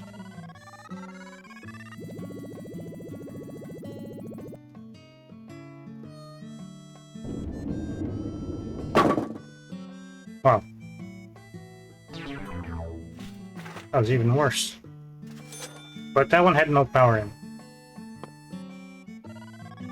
1, 2, 3.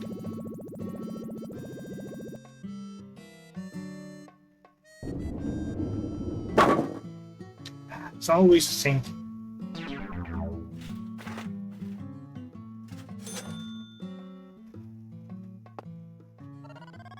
One, 2, 3. Oh, wait, wrong. Nah, should have been the other way.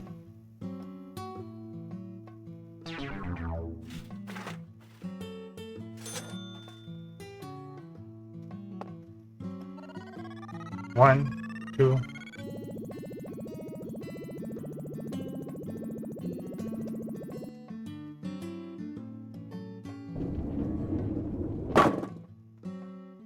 A bit more.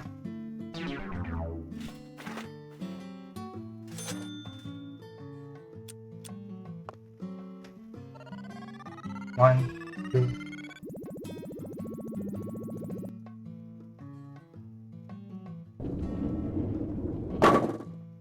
Oof.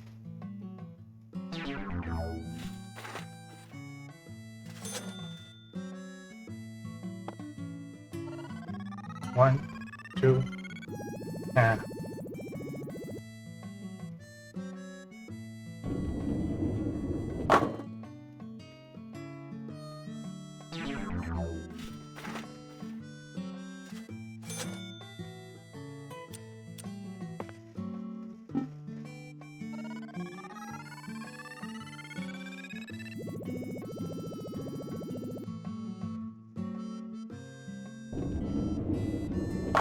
Ah.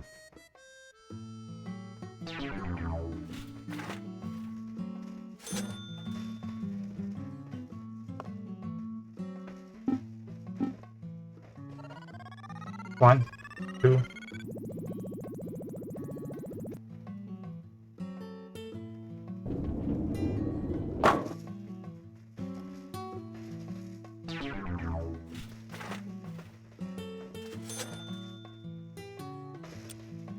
Finish. 1, 2.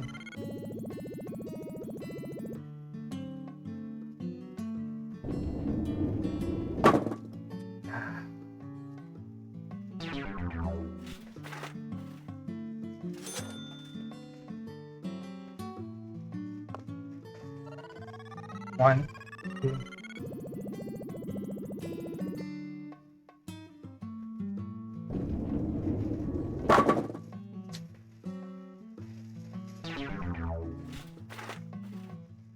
Actually, I'm gonna let me check you two.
That was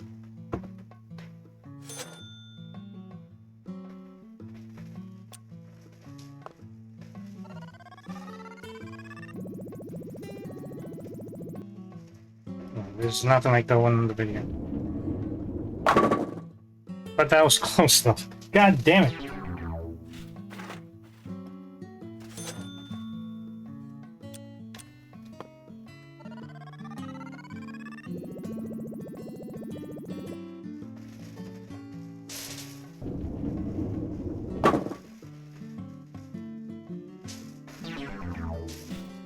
A moment.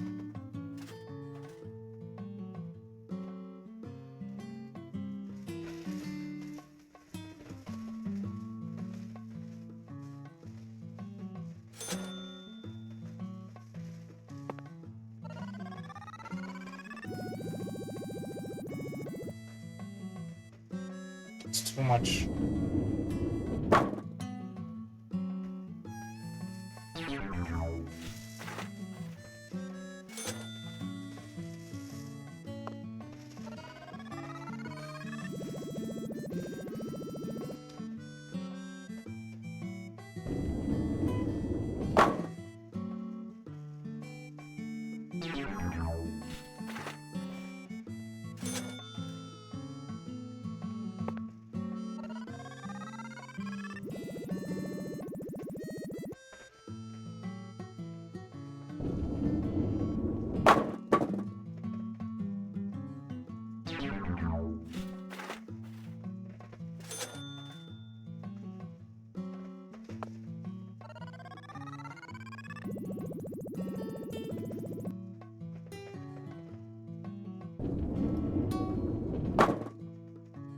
Still too much.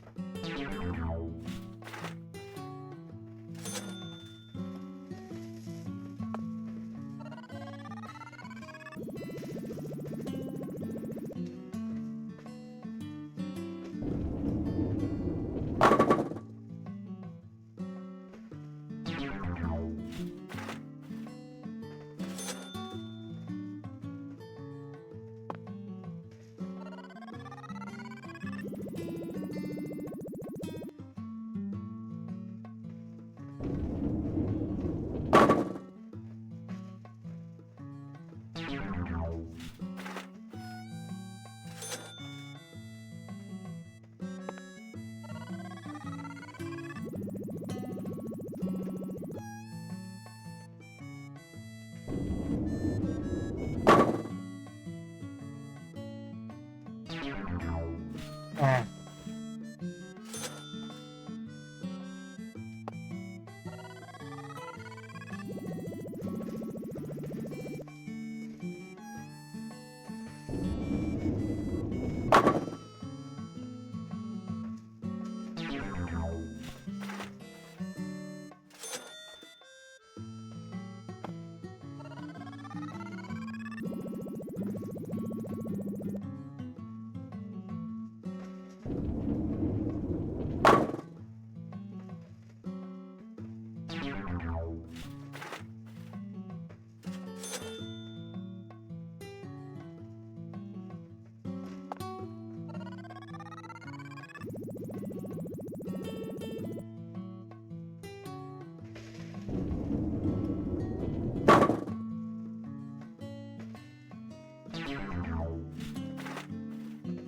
Let me try to lower the power.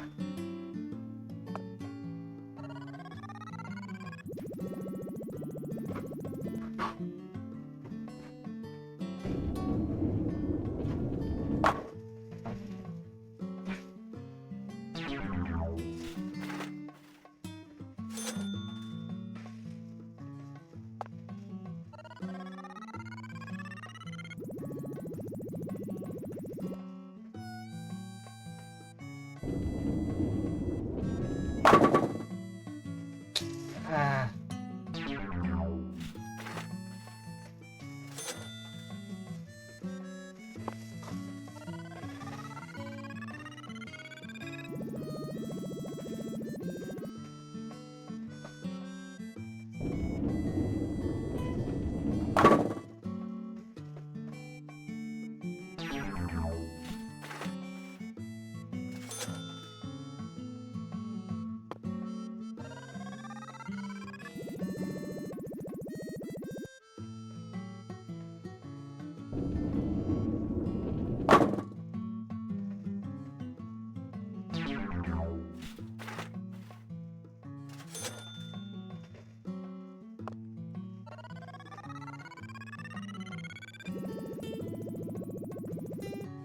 Nope.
So close.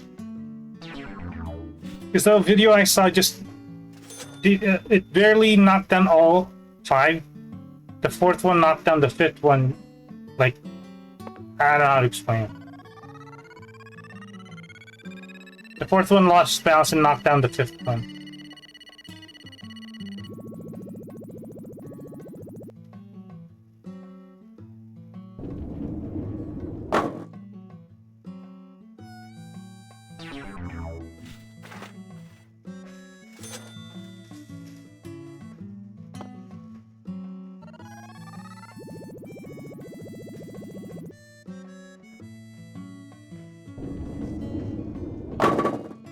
Yes! Okay. I was about to give up.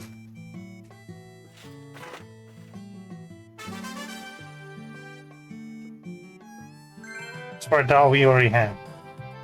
Yeah, have that. Have those. Fuck! Fuck! Fuck! Fuck! Holy fuck! Shit! Son of a bitch! You really did, Mr. Special Agent. You defeated the monster known as the Big Five. Just like B.O.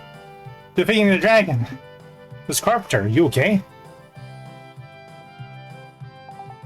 Oh, I'm fine. Just saw a miracle happen after all. Don't tell my late husband this, but he just fell in love with your bowling arm.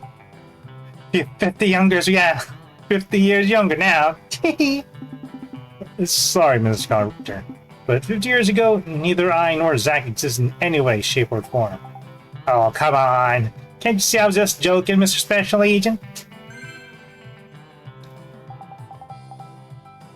But you still get a reward. Here you go.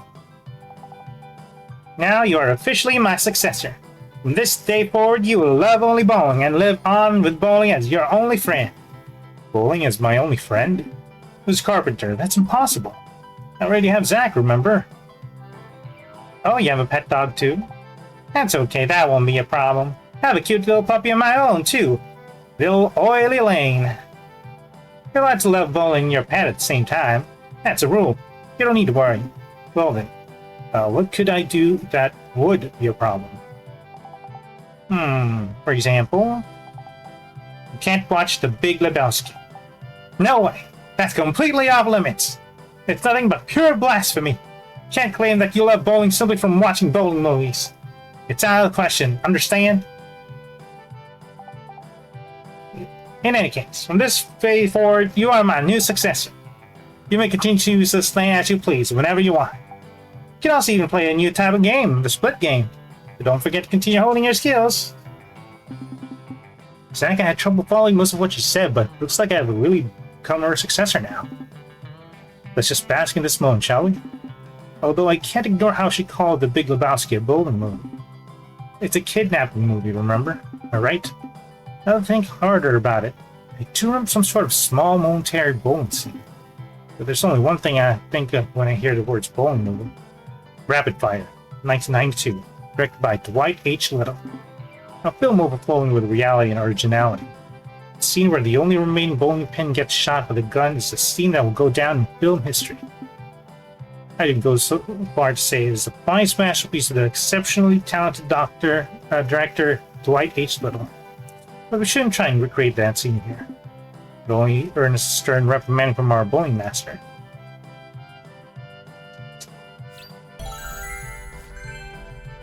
We need... What?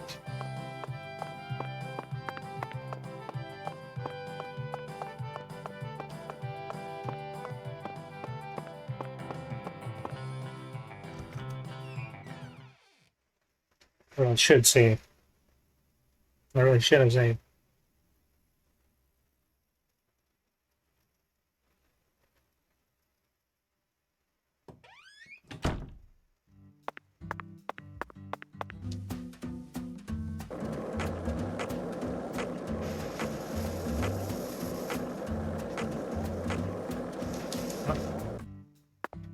Oh.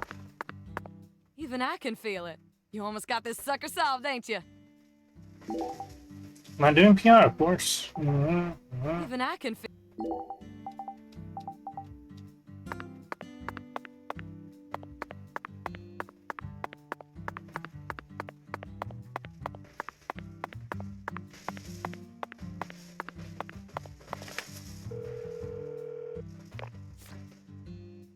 I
don't know what Dan deals in.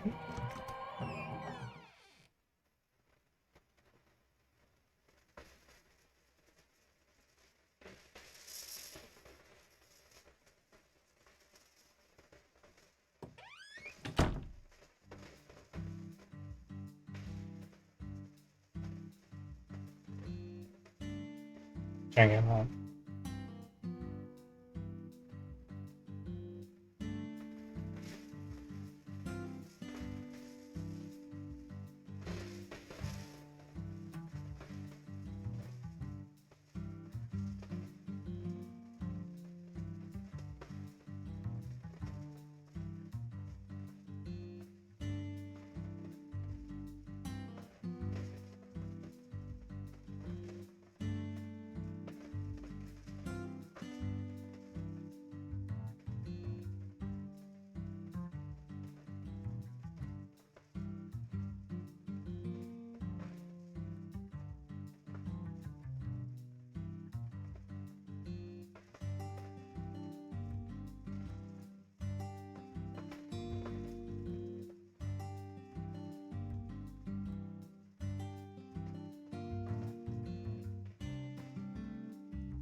All right.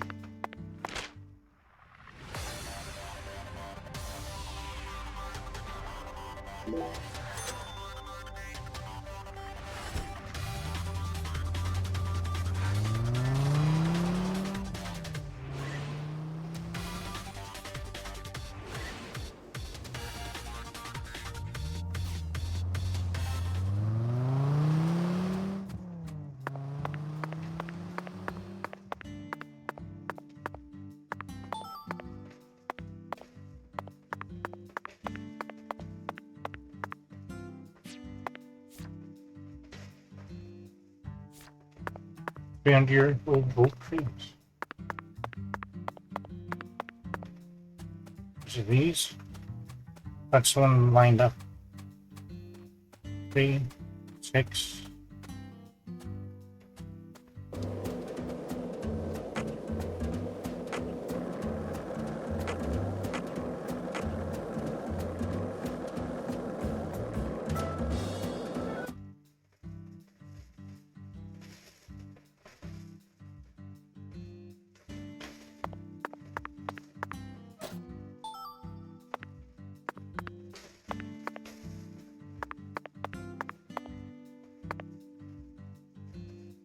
Zach, do you sense that? These trees have watched over this land for the past 300 years. Long before the Clarksons built up their town, these trees were here. If they could speak, I wonder what they'd have to say about this case. Has there always been a different number of trees on each side? Yeah. I heard that by the time our town came along, there were only 17 left. Oh, it's cut down. Or not cut down, or is it? A general from the South might have cut one down during the Civil War. Intriguing, Patty. Why did he cut one down? I don't know. Folks say he planted a red tree in its place. I don't know if that's true or not, though.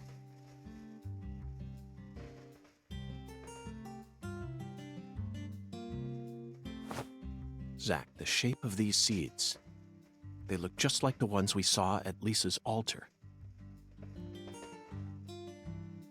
Patty, it appears that legend about the red tree wasn't a total lie. The first tree is withered and gone, but the shells from its seeds remain. Perhaps that red tree left some descendants somewhere else. Oh no, is this Willie? We already met Willie before.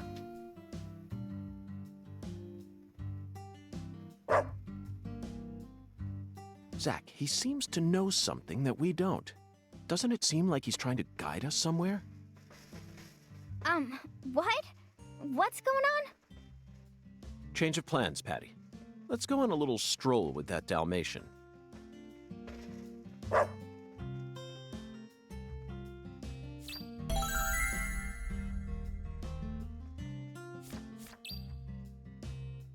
No, no, no, no, no, no, no, no, no. Ah, no theme song.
Oh, we did see that one red tree before. It was near the lake.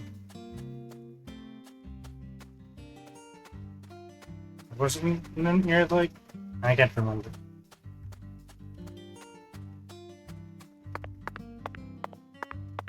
Didn't have any leaves. But it was clearly red. There it is. Oh, not that one. Was it that one? I thought there were no leaves.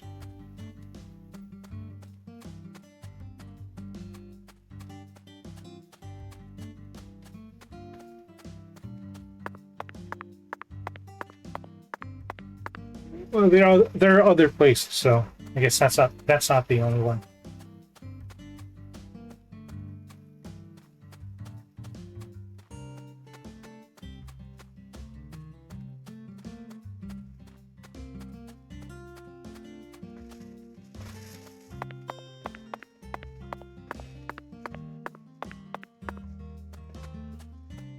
I had red leaves.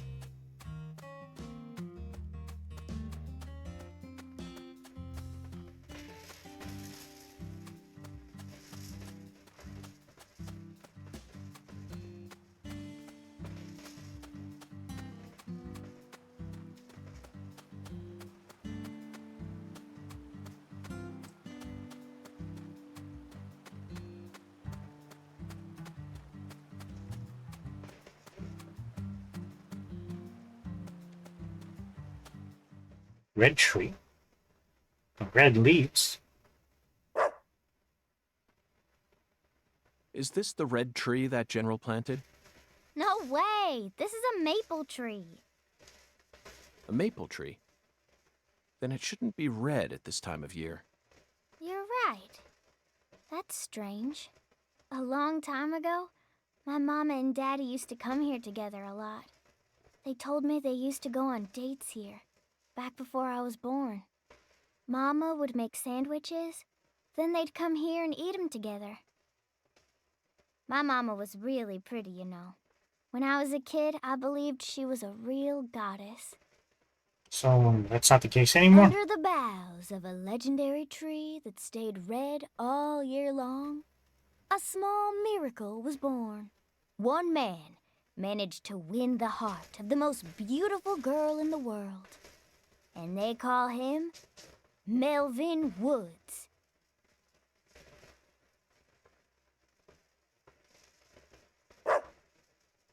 Looks like it's time to move on.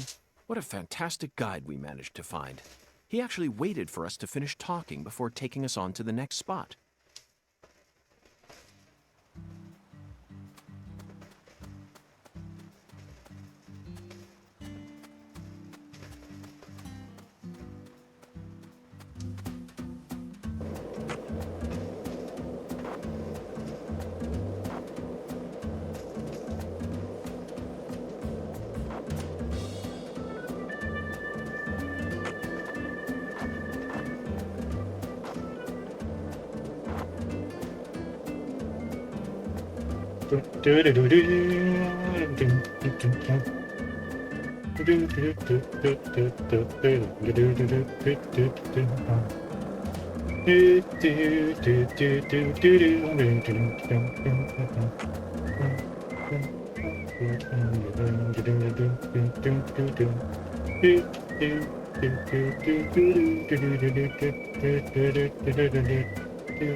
Couldn't remember where it was.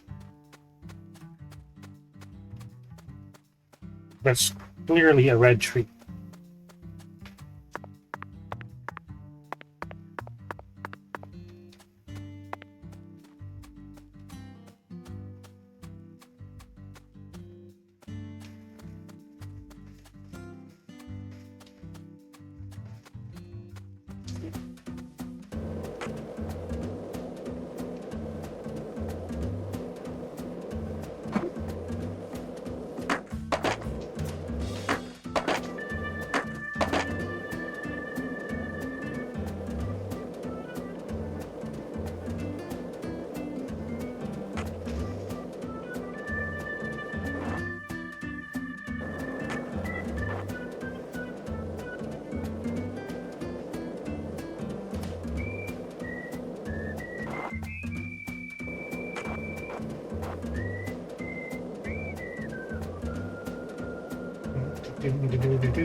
Come on, boy, where is it?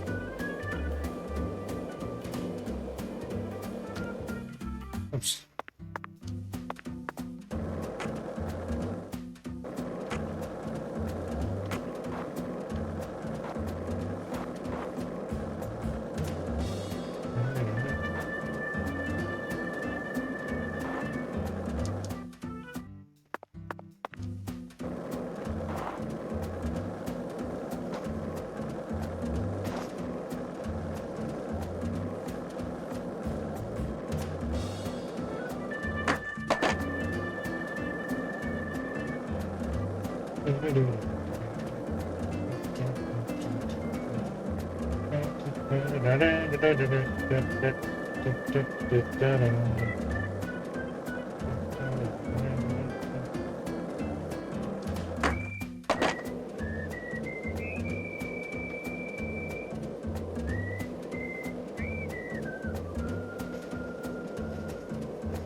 Oh, it's gonna take us all the way across.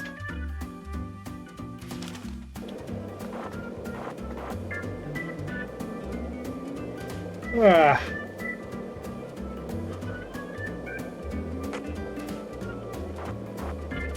Oh, there it is.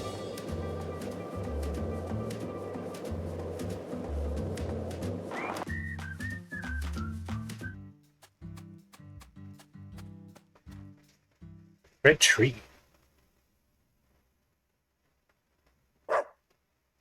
Hey, Patty. How would you rate this creation? Not bad, I reckon. They made good use of its natural form, while also pulling out the soul from within. The artificial color also looks pretty. You don't usually see this level of harmony. Something unnatural always ends up getting left behind. Zach, did you catch all that? She sounded just like the curator of an art gallery in New York. I think we may have just uncovered a new side of her. But unfortunately, I can't see anything artistic about it. Honestly, it looks insane to me. That's all I get from it. And there's no way that this is a descendant of the tree that the General planted. Is there more? Oh, I guess so. Third time's charm? Okay, guess that's not it.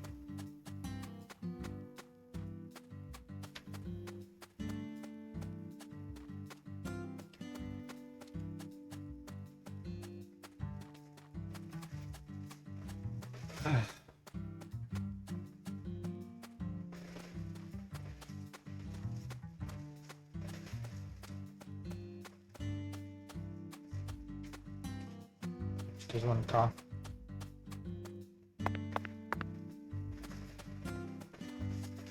Oh! It's dropped in the sky.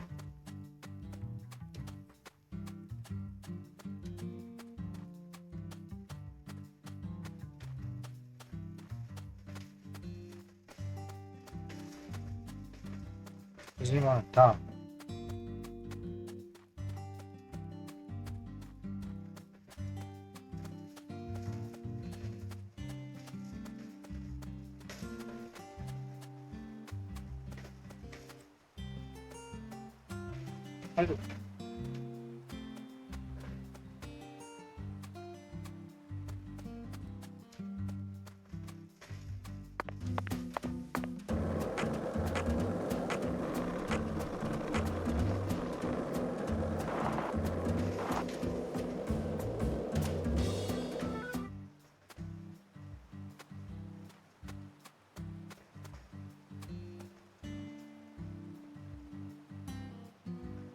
Come on, boy.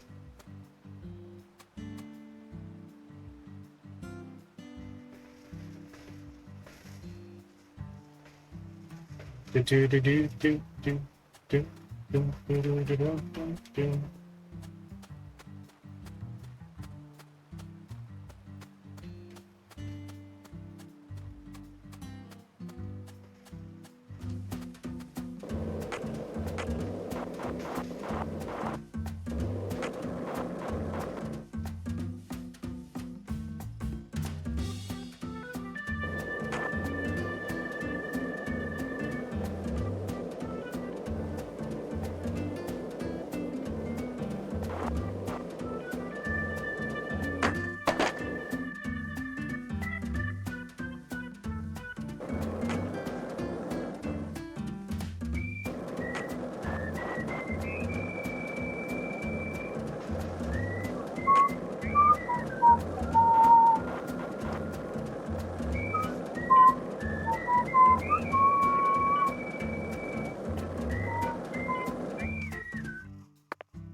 I'm getting sleepy, I'm not gonna lie.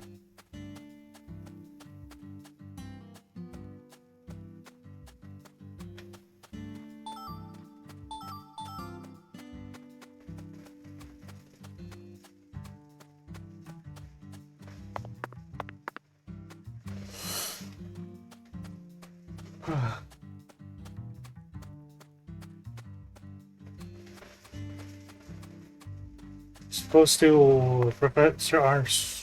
Huh? I think we're on our way there.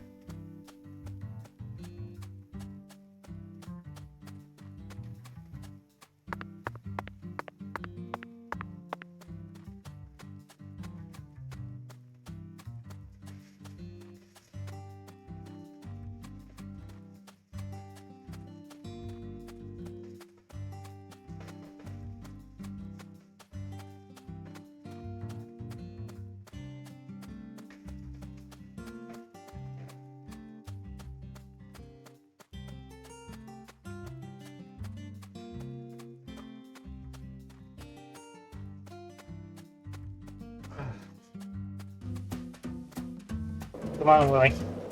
Hurry up.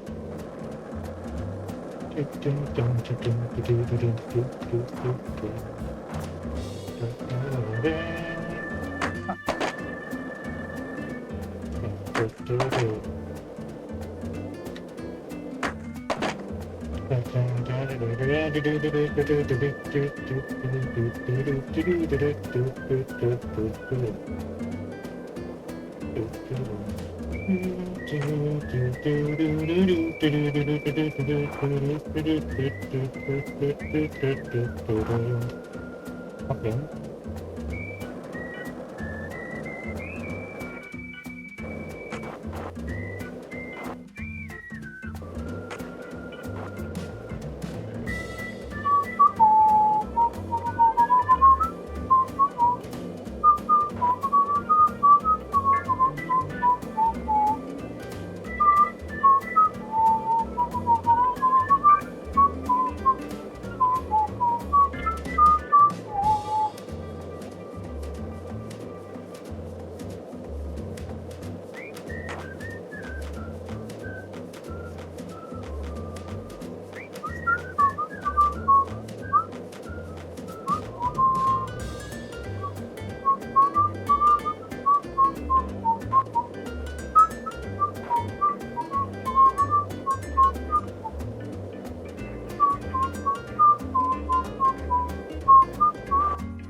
Yeah, it's from the river again.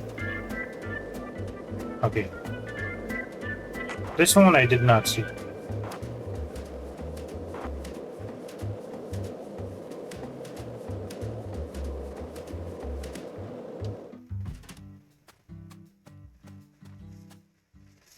Red tree.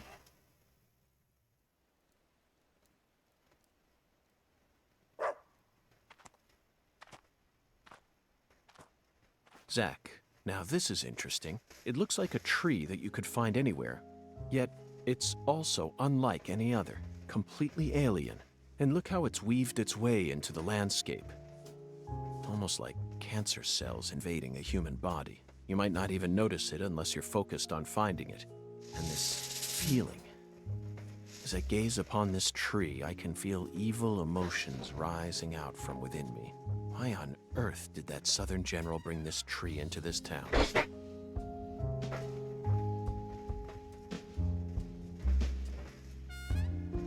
Damn blood.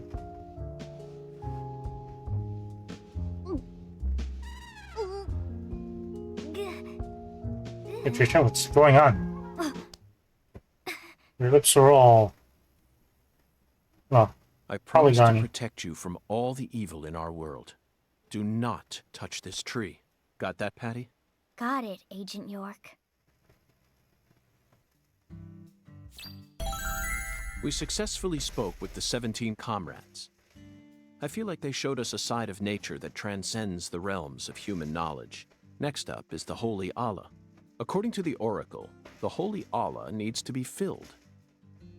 We may be due for another childish puzzle soon, Zach, but that's okay. After all, we came all the way out here to the boondocks. Why not enjoy playing by their rules for a bit?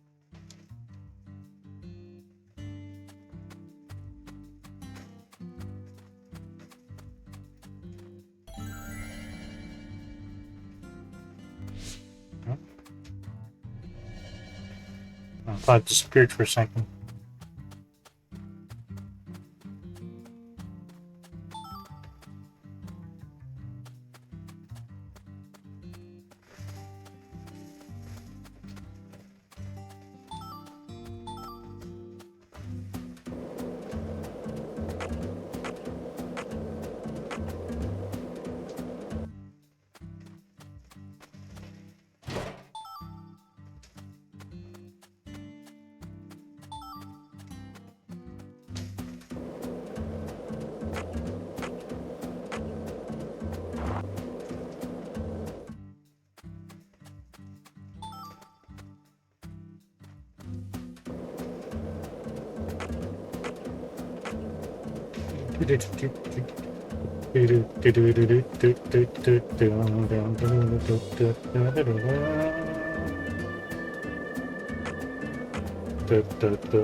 This thing sure looks tall when you look at it up close. But why do they gotta build it up so high anyway? The height gives them the necessary pressure to pump the water out. Also, building it in a spot where anyone could easily access it would only create more problems. Problems? In a certain Missouri town, they built the water tower low enough that a person could easily climb up to it. And that's exactly where a mass murderer decided to hide the bodies of all his victims. The water tower was so low to the ground that he could even climb up to it while carrying a dead body on his back.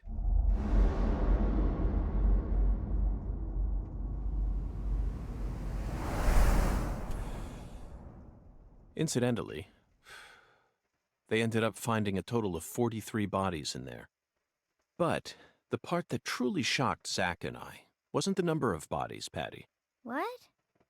It was the fact that over the 6 months from the first murder to when the case was solved, that whole time, the townspeople had been drinking the water. Agent York, look! I think we can climb up from there. Let's go. But Patty, I was just getting to the good part. I think she's heard enough.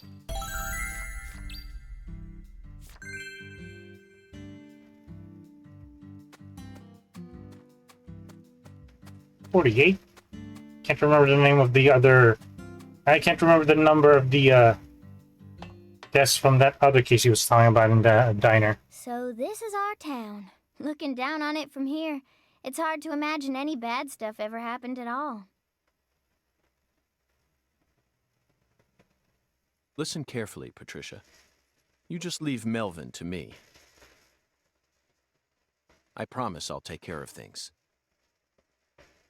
You're grown up. You're more of an adult than anyone else in this town, I guarantee it. But that doesn't mean you have to suffer through everything without ever saying a word about it. Just remember that, okay?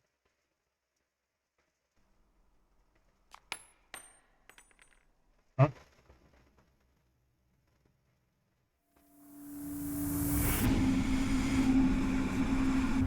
There's squirrels in here. Zach, it looks like the holy Allah hasn't been sucking up water properly. No wonder the shower in our hotel room felt so weak.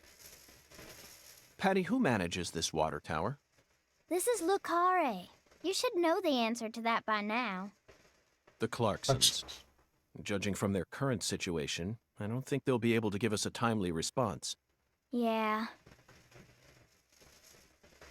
Do you know where the water comes from? Probably Isaac Lake? That settles it.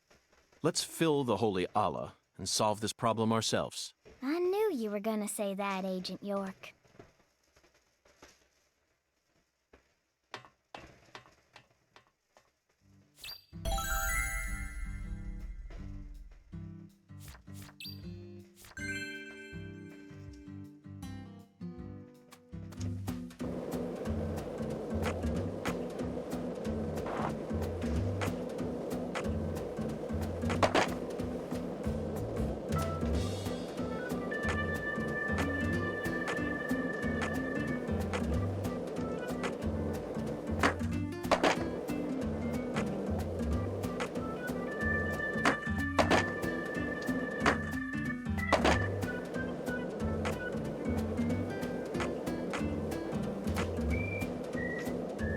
I just realized Lily's not with us anymore.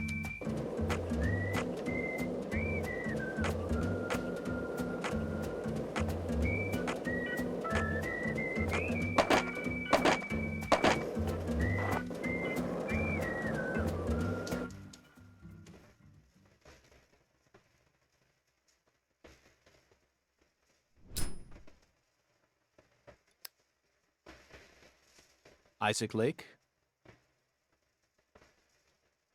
That's the name of the former head of the Clarkson family. When he retired, they built this lake to commemorate his career. That's why it's called Isaac Lake.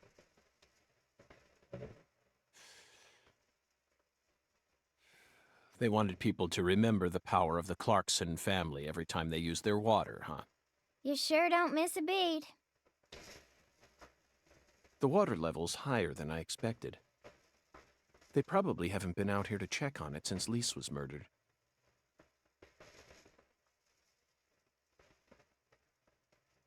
I bet that's where the water gets sucked up into the water tower.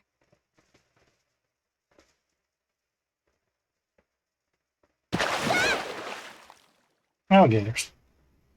Don't worry, Patty. Mr. Alligator. Never thought I'd have to use you to fight a real alligator.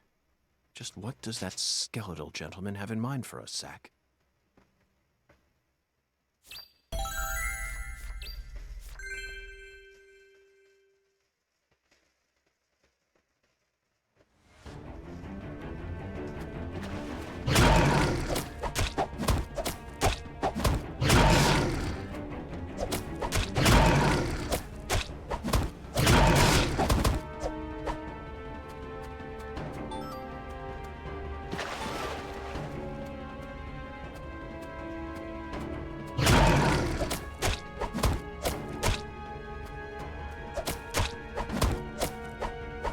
There's no need for Mr. Alligator.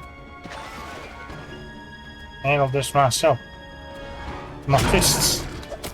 Yeah.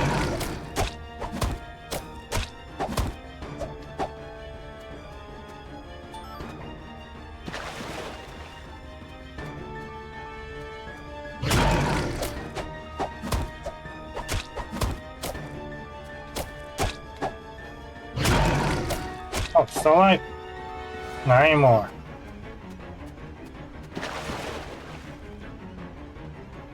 Gotcha.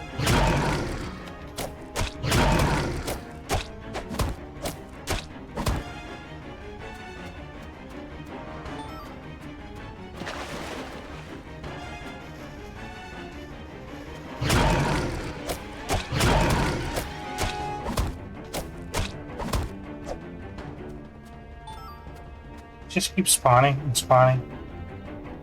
Yeah, no, let's see.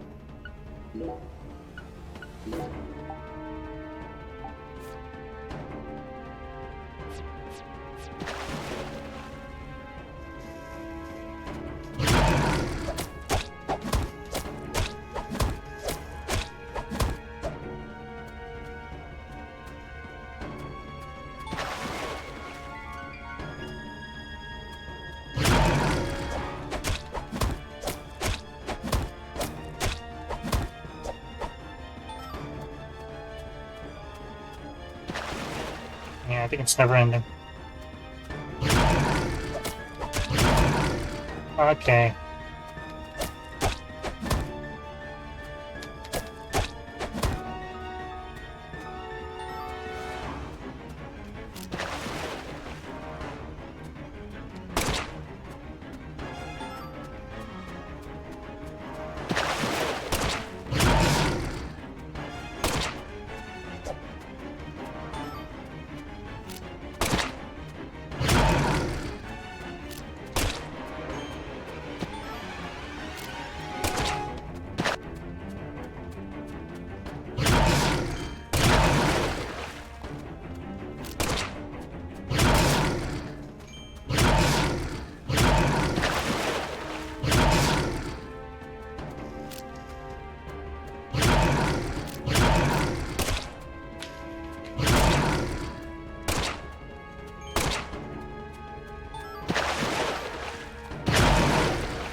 Trisha!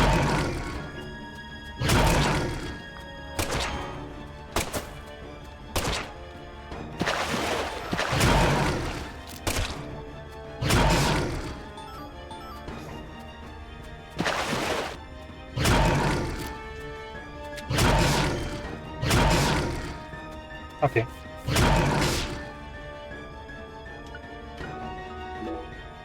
That was close.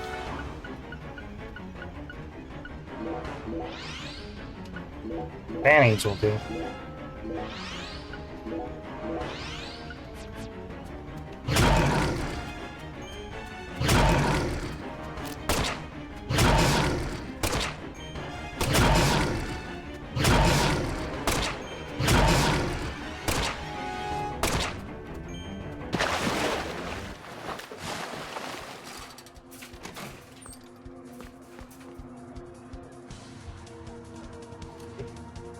That was really, really close.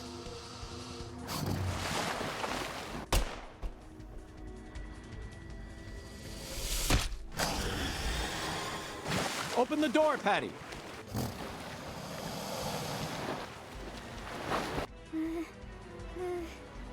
Don't you close on. Okay.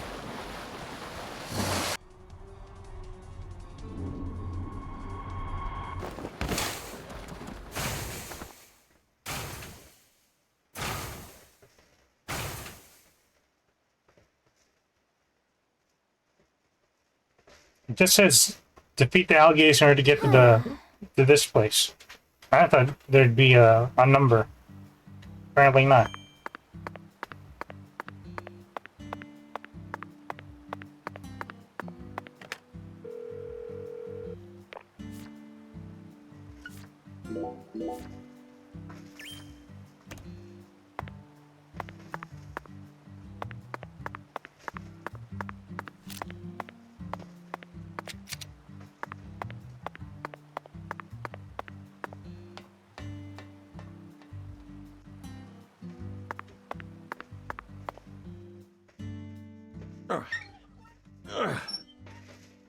I probably strange squirrels to get washed up in those the water pipes. Okay, Zach. Let's head back to the Holy Allah. We need to confirm with our own eyes that we've completed the Skeletal Gentleman's Oracle.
Zach, the holy Allah is filling up.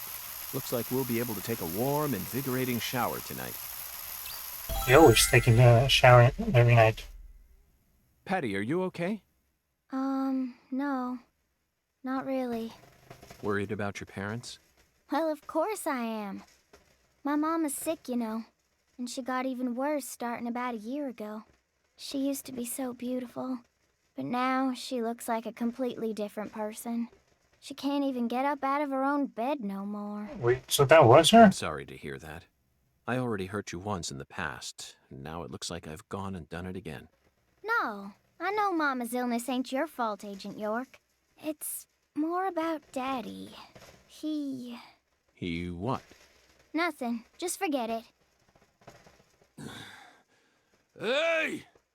Y'all get down from there right now! Hey, Danny. I said get down here, goddammit! The heir to the Clarkson legacy has come for us, Zach. And he doesn't sound very composed.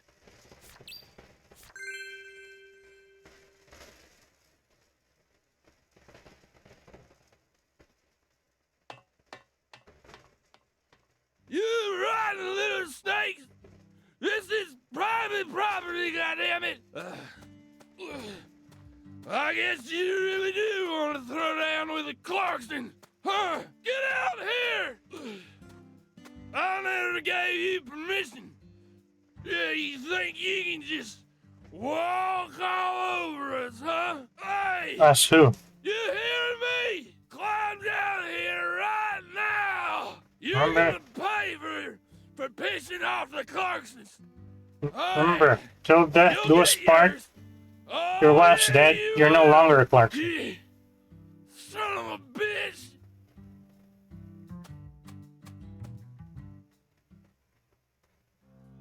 I could arrest you for drunk driving, but I simply haven't got the time. What? What did you say?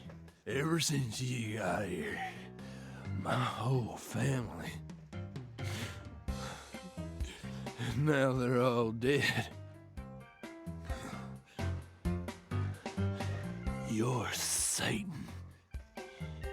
You came here to destroy the Clarksons.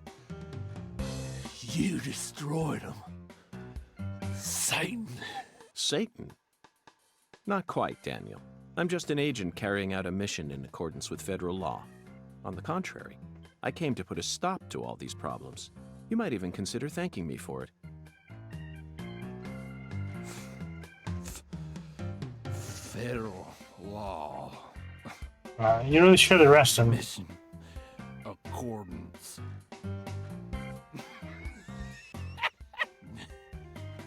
Did you hear that? Bastard wants me to thank him.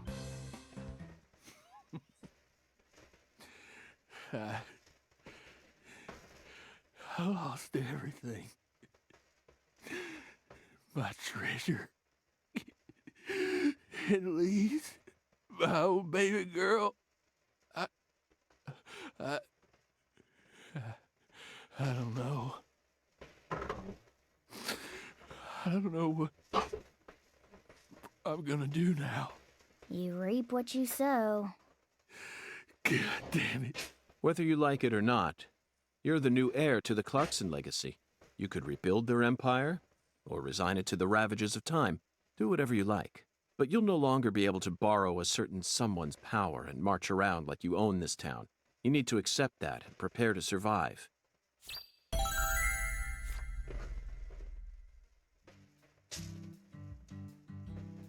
I was like, that you'd be able to hand it over so soon. You know, the entire wealth or legacy or It's whatever. no use. The skeletal gentleman is a strict one, that's for sure. We're going to have to figure out what the giant lady's finger is if we want to continue on with this oracle. Lady's finger. Lady's finger. I'm at a loss, Zach. The only thing that comes to mind is a certain lady in glasses who displayed her middle finger to a truck driver. The student driver who was driving the car that Leslie Nielsen jumped into in order to chase down a criminal. 1988, directed by David Zucker, The Naked Gun. That car chase was terrific. It felt like we were watching one of our own car chases from the real world. That director must have gotten some advice from actual police officers. Otherwise, there's no way he would have been able to film such a realistic chase. Hey, Agent York, can I say something? Shoot. What is it? If you're looking for ladies' fingers, you know that's another name for okra, right? Huh. Another name for okra? Yeah, okra's pretty common here in Louisiana, so most people know about its other name. Huh. Okra. My talented assistant strikes again. You solved the oracle instead of me. Let's hurry over to the okra farm at once, then, and find the biggest piece of okra while we're at it. Hey, Agent York. The key word is giant, so it must be rather large. I'll bet it looks positively grotesque, Zach. And just imagine the stickiness. Ooh, I think I'll refrain from taking a bite. Hey, Agent York! Our town doesn't have an okra farm. No? Okra farm? Relax. Just follow me. I reckon I know where we're supposed to go.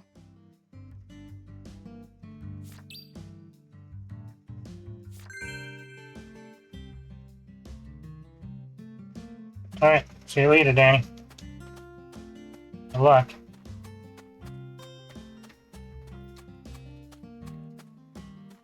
You know, you could just use the tanker servers, you know?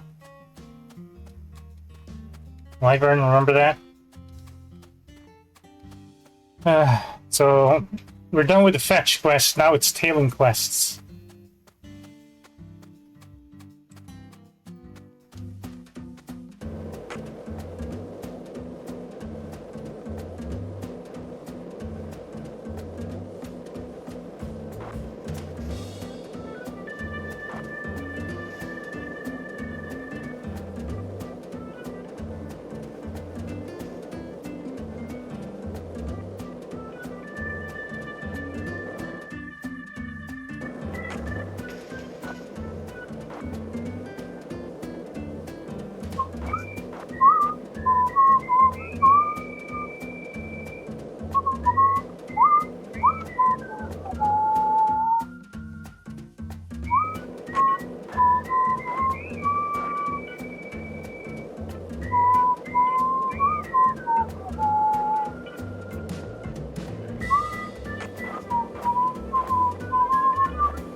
Hey, Agent, you stay close to me or I'm not gonna show you where your next stop is. Okay, okay. You're so slow, though.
So why is it called ladies' fingers?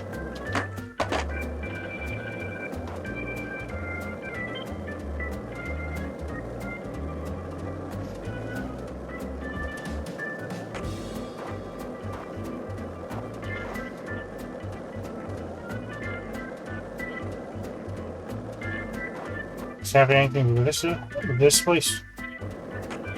Oh, just eat okra. Oh.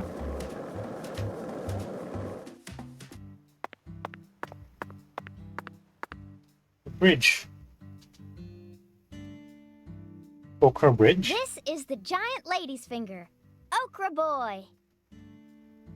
He's kind of like the town mascot. Okra Boy. Okay, you have a town mascot of an okra, but you don't have anything that... You have no okra farm. You're right. No matter how you look at him, he really is a giant lady's finger. But, Patty, there's no okra farm in this town, is there? That's right. Then why did they choose okra for the town mascot? Good question. He's been here for as long as I can remember. Daddy said he remembers Okra Boy being around when he was a kid, too. The plot thickens.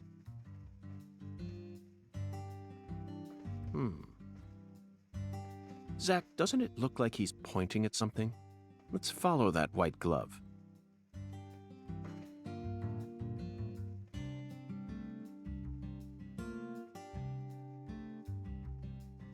Patty, that's it.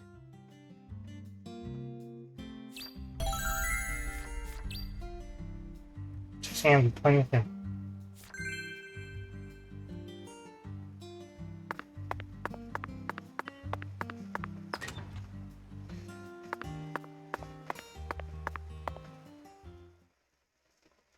So this used to be the control device for the drawbridge. But it looks like its insides have been replaced with something else. Oh, yeah. I remember Daddy telling me about this. This drawbridge hasn't been used for decades now. So the control room doesn't work, and the power's been disconnected. Okay.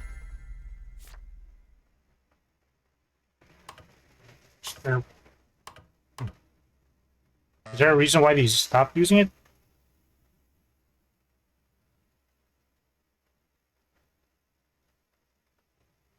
A password that requires 3 letters? Looks that way. What's this, then? There's an H on the top, bottom, and left sides of the leftmost panel.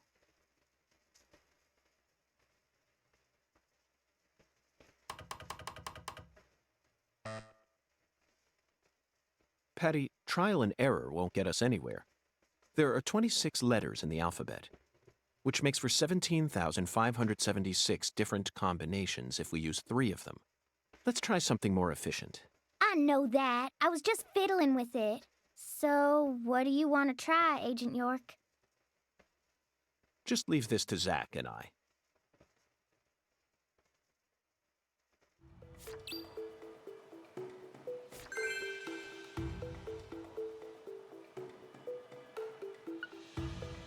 Zach, this password may look complicated at first glance, but you needn't worry. This is a chemical formula.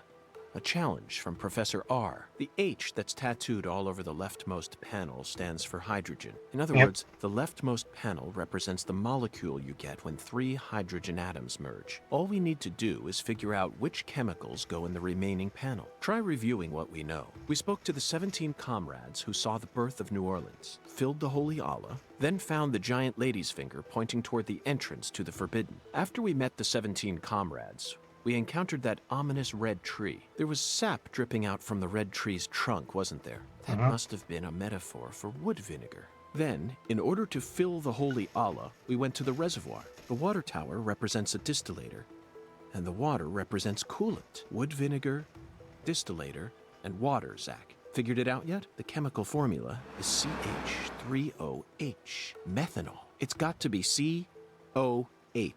Starting from the left in that order. Methanol is highly flammable and used as the base ingredient in formaldehyde. This has Professor R's name written all over it. That oracle really sent us on a roundabout mission this time. It almost feels like we're playing a video game here.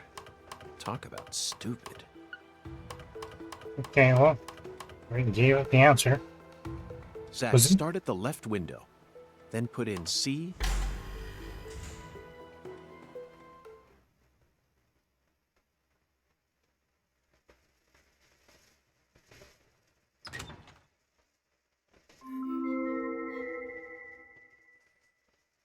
That must be the entrance to the Forbidden, Zach.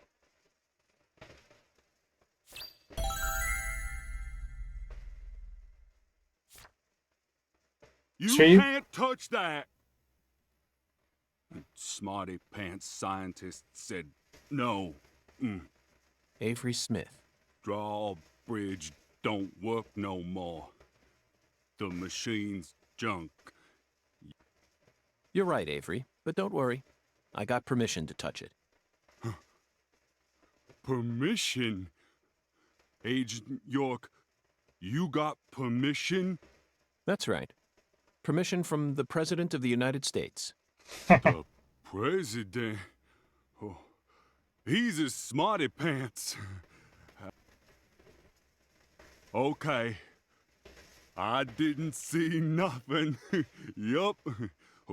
Won't tell no one neither.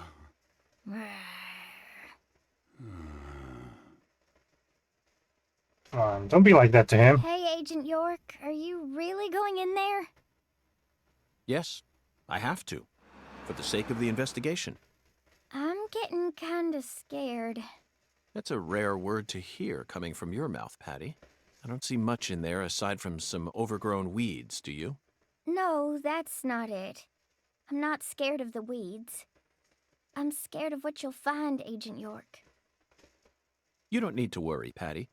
You're my precious assistant, remember? I promise I'll protect you, no matter what happens.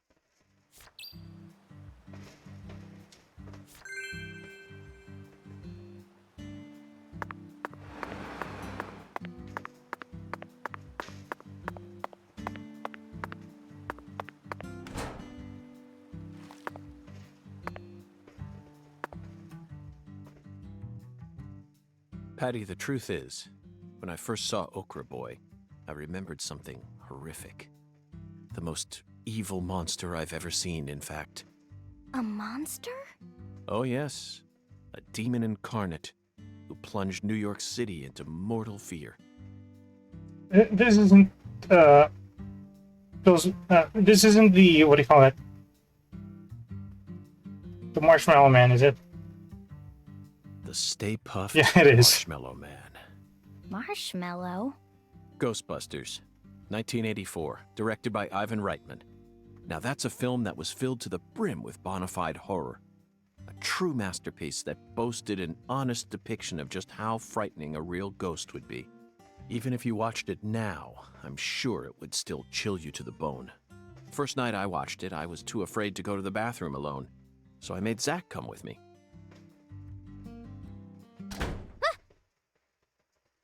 We're locked in. The door.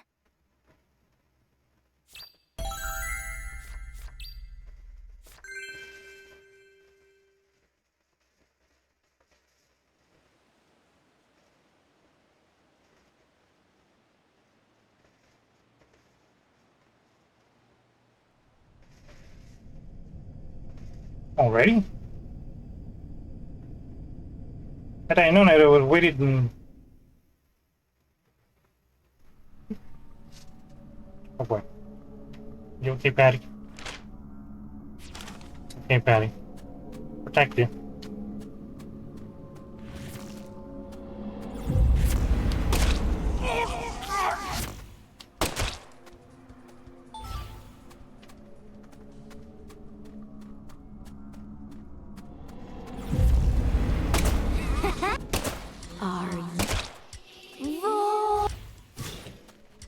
I do not want to know what you're going to do.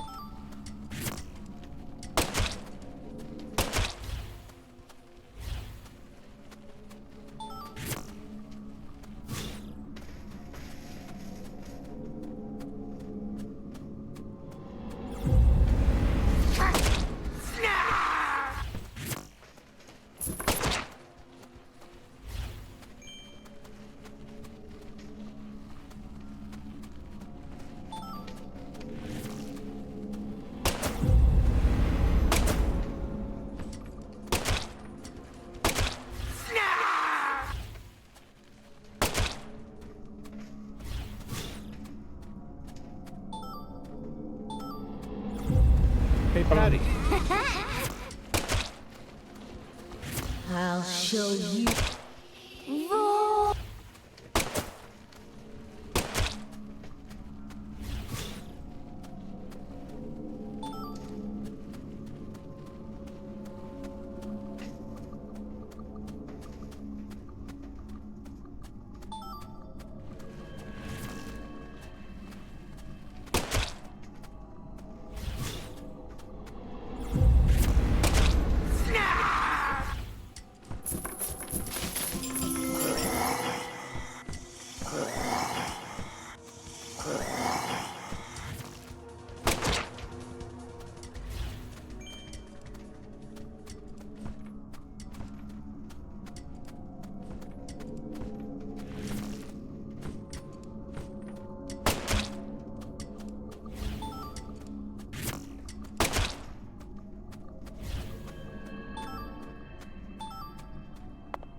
Come on, get in, Penny.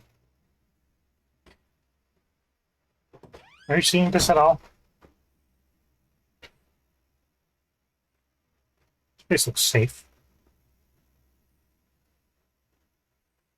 Zach, Wait, I somebody's- think we found a laboratory.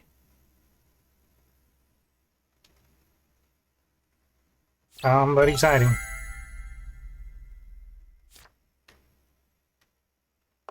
Or was I just seeing things?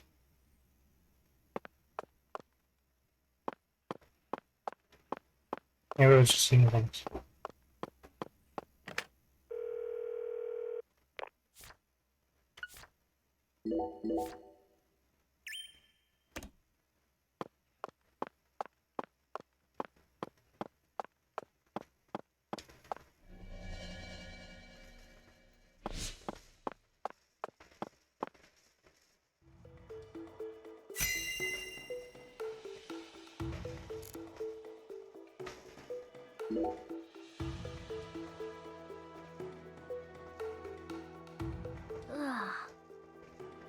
So that's stomach. Does that belong on the left side? And it's a brain. Eyeball. A tongue? A research log. No, it looks more like a journal. Look, Zach. This belonged to Lena Doman.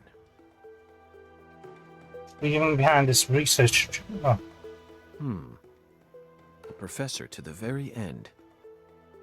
This book is filled with all sorts of detailed notes.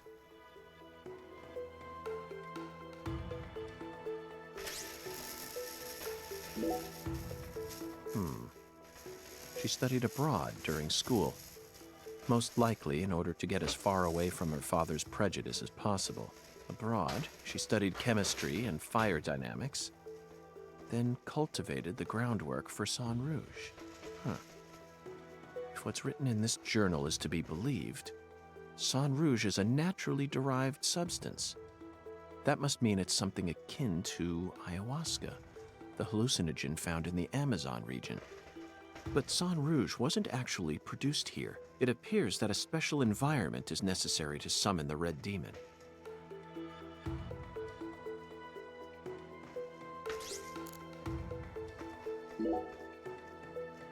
Zach, look at this. It says that when Lena was still known as Lenny, she once fell in love with a woman. She fell in love with her older sister. That matches up with what PJ mentioned just before he died. And apparently, they had a daughter. The Clarksons' family tree is far more complicated than I could have imagined. You can say that again. And here it says that the Clarksons' older daughter later fell in love with someone in town and got married. Then she must still be somewhere in this town. Hey, Patty, did you know about all this? I don't know. I think so. I think you do. This entry is from right after she became Lena. Zach, what could this mean? A salesman passing through town gave me an epiphany that changed Forced. my life. She didn't create Sang Rouge until after she met this person. And from that point onward, she started fanatically worshipping someone. She also ceases to mention anything more about her older sister, and the word goddess of fertility starts appearing everywhere.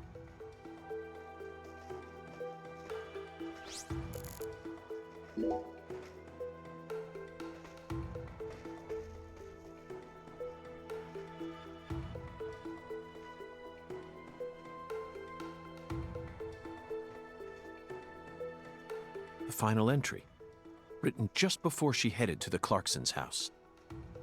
No one can stop my plan. Not even me. My only worry now is P. I only pray the Fool King can stop him.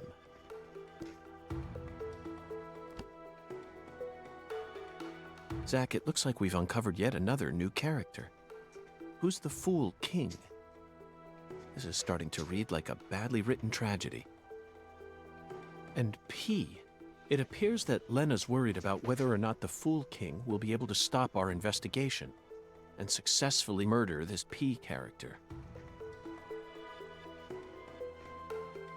P. Philip? Or Professor? No. Patricia. P. Oh. Whew.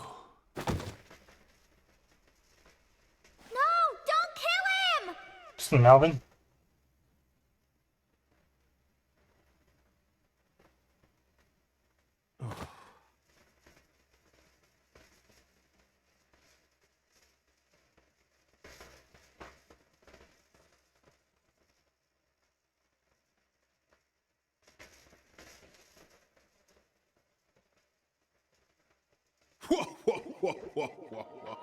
Oh, Hungan. Hi there, Hungan. Long time no see.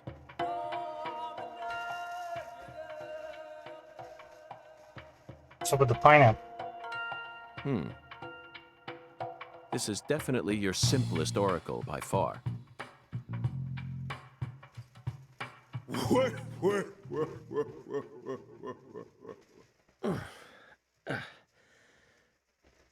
Patty. Now it all makes sense. Zach, we need to hurry back to the hotel and put all this in order.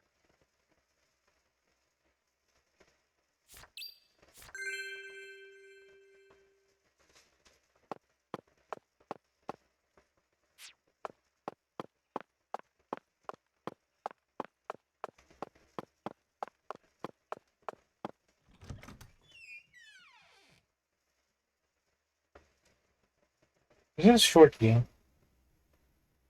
At least compared to the previous game.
I think we did hit. I think we did hit it or damage it, at least.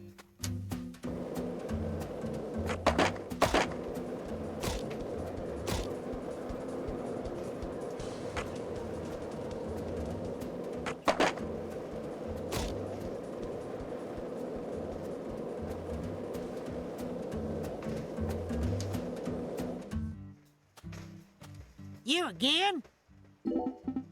Release me my stones. How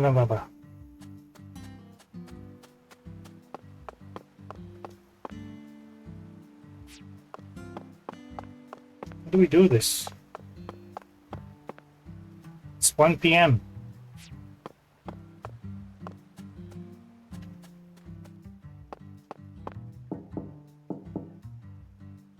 Looks like it. Let's come.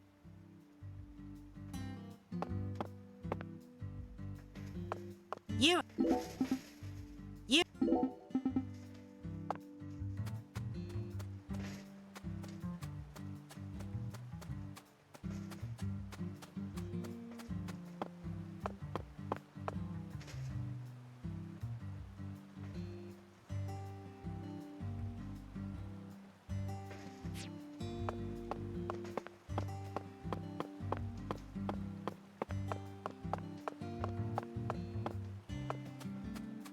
It's a different time.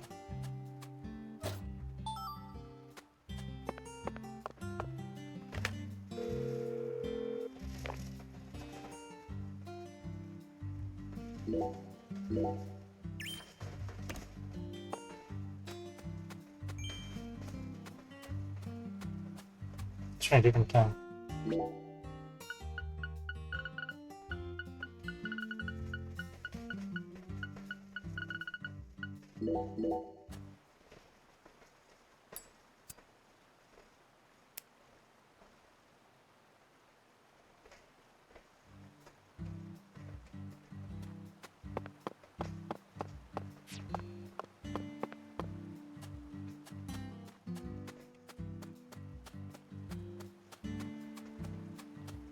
You again? Yo, FBI, how about show me what you're real made of? Interesting question, Chuck. What exactly do I need to do? Ride with me in my boat. I'm gonna take on a special swamp tour. Special tour, huh? Sounds fun. But it ain't gonna be no sightseeing cruise. This here's a challenge. You need to peel your eyes while I'm driving and find the animal sign I've hidden along the way. If you manage to find the animal sign, you'll win. I'll cost you give it a try, though. Just think of it as some motivation. Remember now, I drive like I mean it. I ain't gonna give you any time to stop and smell the roses. You still up for it? Yeah, bring it on. Remember, you need to find the animal sign I've hid along the way. And once you found it, just shoot it with your gun. Considering how highfalutin you always act, you should be able to do that much, right?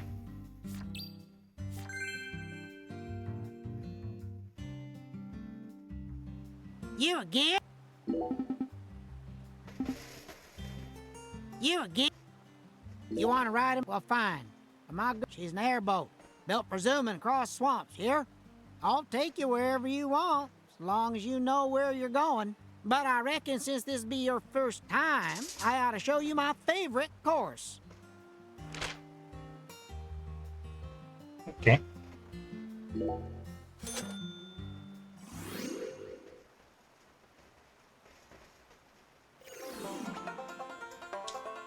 Airboat courses. Your goal is to hit as many targets as possible and earn a high score. Aim for the center to earn more points. Roof challenges will also appear on the course. Try to damage a boat.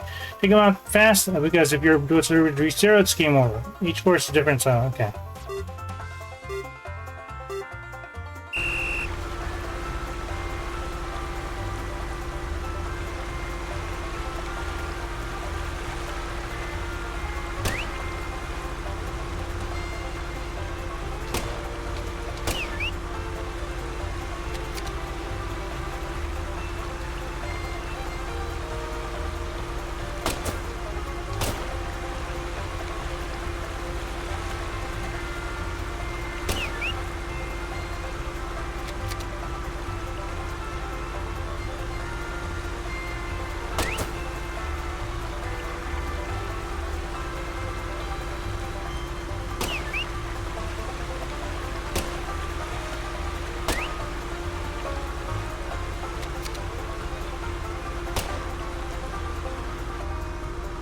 I don't even know where the thing is.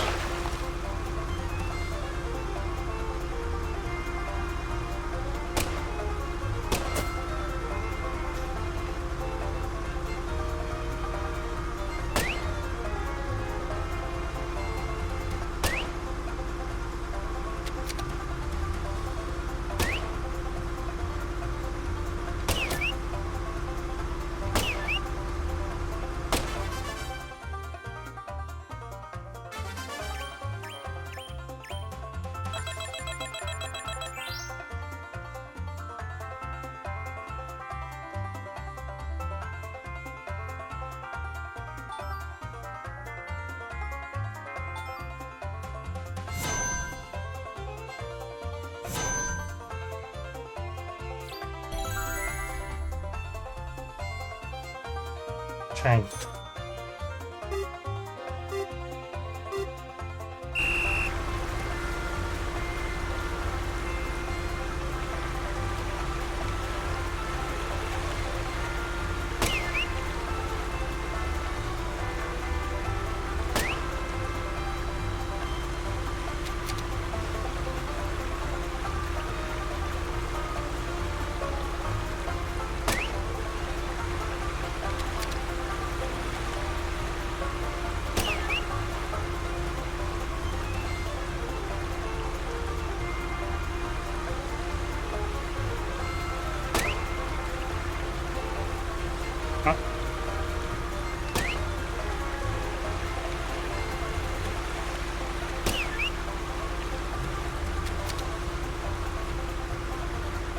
God dang.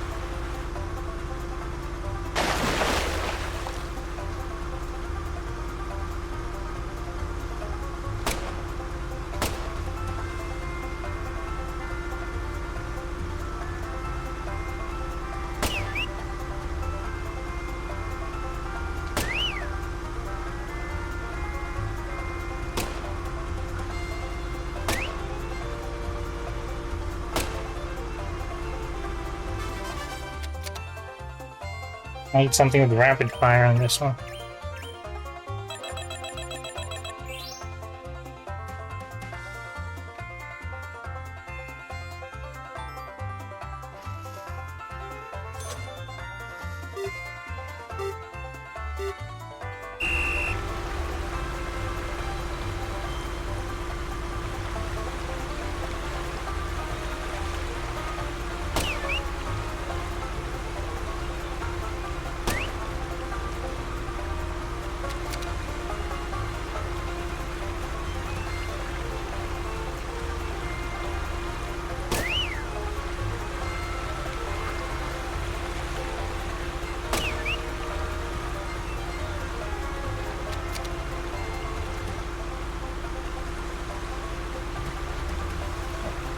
I pressed it.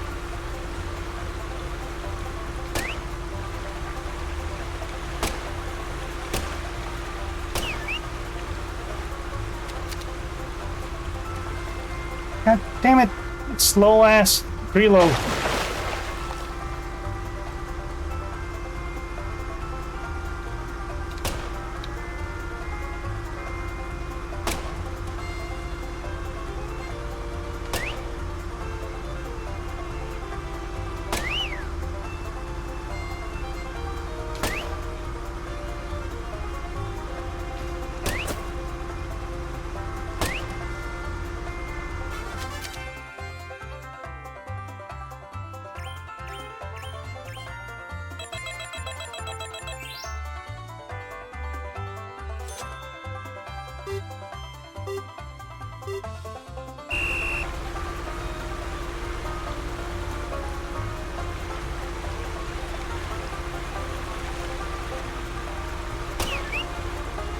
Maybe I should go for a slower boat.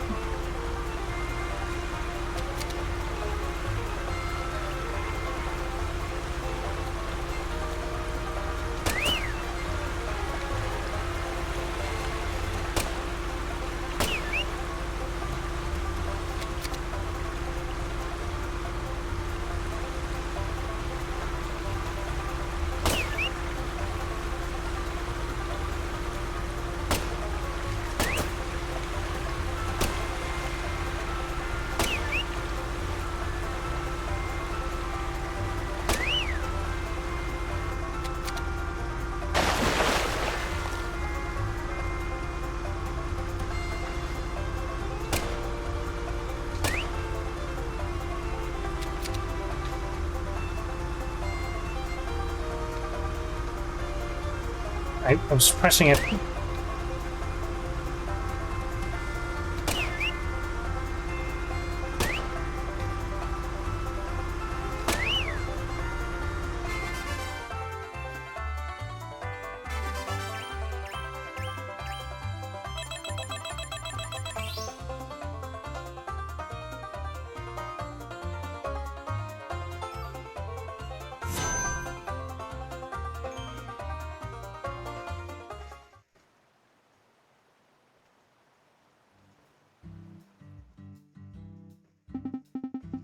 Did it! I can't believe you actually found red cockatoo woodpecker ahead there. Red cockatoo woodpecker? Red cockatoo woodpeckers are endangered species. They're beautiful, precious, and my rare sights to see. You found sound in the course. They shot right through it. Kinda hate to say this, but you blew me away. So did it pass the challenge? Hell yeah, you did. But only level 1. Level 1? That's what I said. See, my special swamp tour has multiple levels to it. Build one level, and you'll earn the right to take on the next level. Here's a level 1 reward, all yours. If you want to take on the next level, you'll have to wait until tomorrow afternoon or later. In the meantime, I'll set up the animal sign and stand by for you. That just goes to show that one should never underestimate a rural town. Countryside's filled with attractions that city dwellers could only dream of. And I'm gripped by an urge that tells me I must put the case on hold until I find each and every sign. What about you, Zach?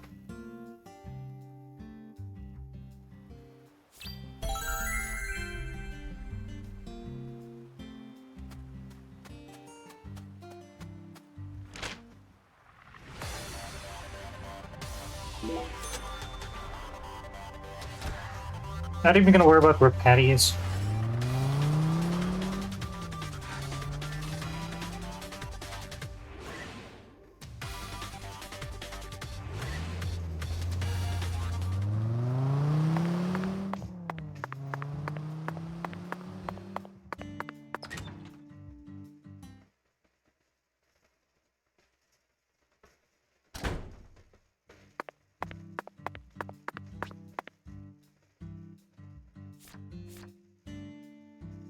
Also, what's a nightmare squirrel?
No.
It'll just wait for night.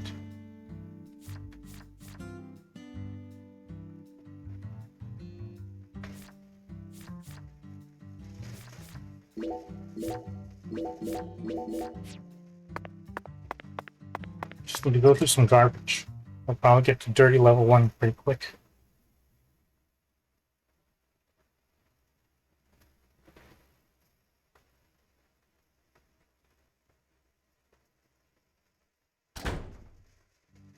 Hmm.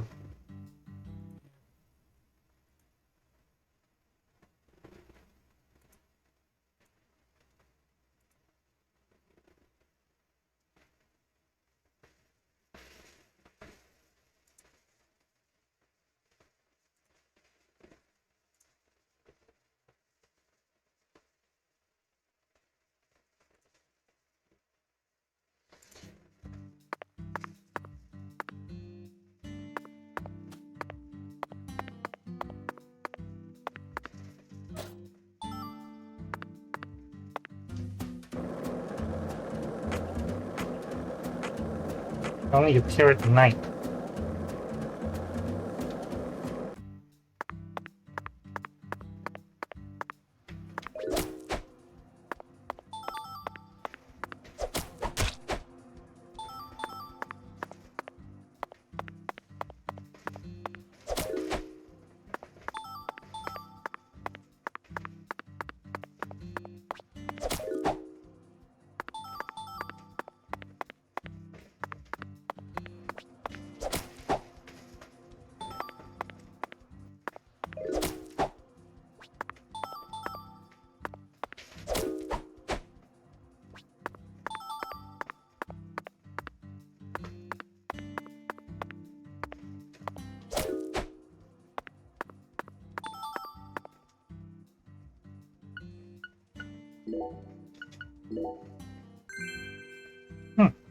Perfect outfit for a wedding. Elegant and gentlemanly. Best man. $3 worth of items. Okay. Every Maggot Box Diner and Lane. Have I not? Apparently not. Use 10 cigarettes.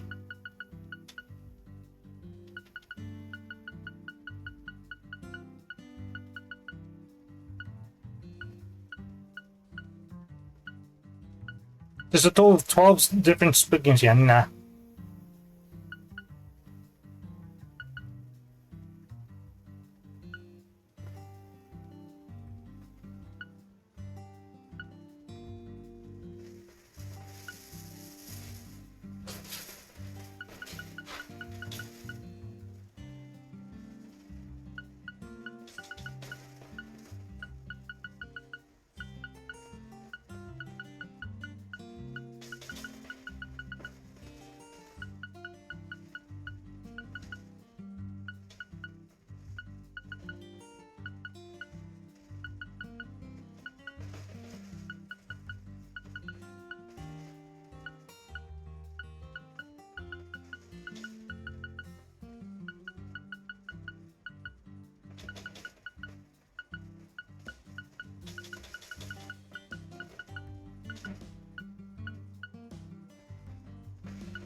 Free quests while drunk.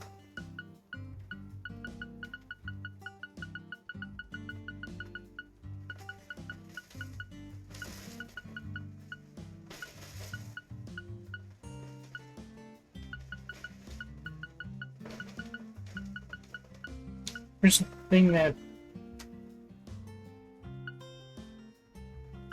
Stench Hunter.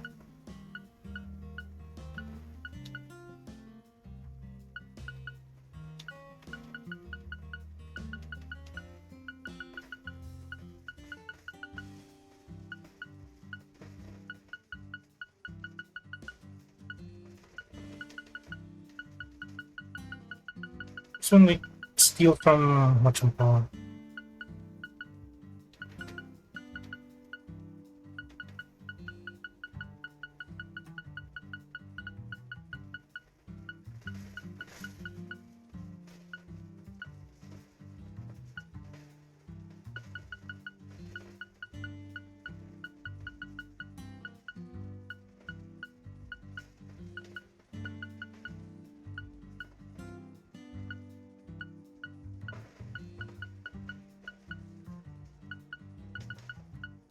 Oh.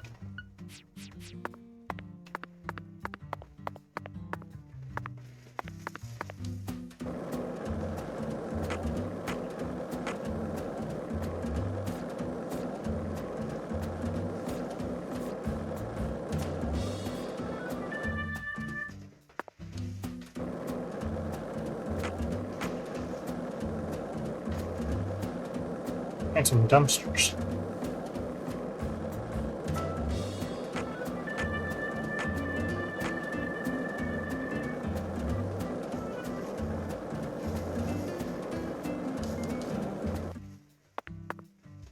Hey, what's my current thing?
Just can't find the dumpster when you need them.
Not a single dumpster. We need one.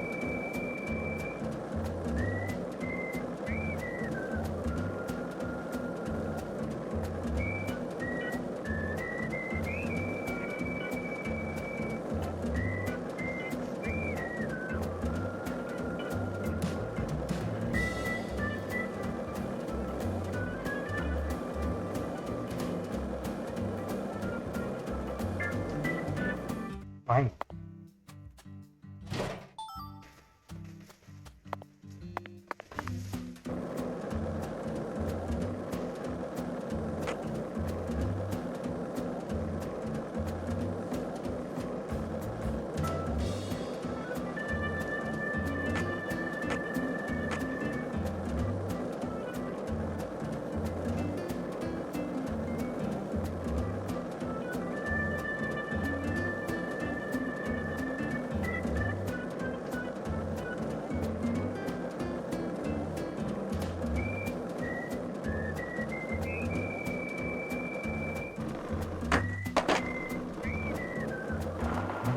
That's so red.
So we didn't need to wait a night.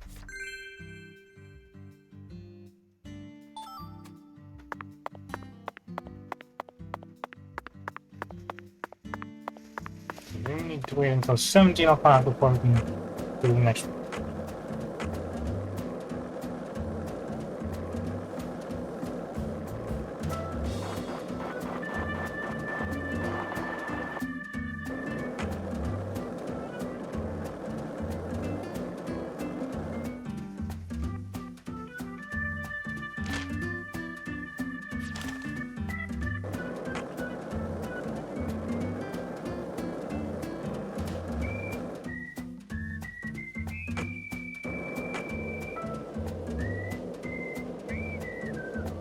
Hey, want to talk about bridges? Why? I want to talk about bridges.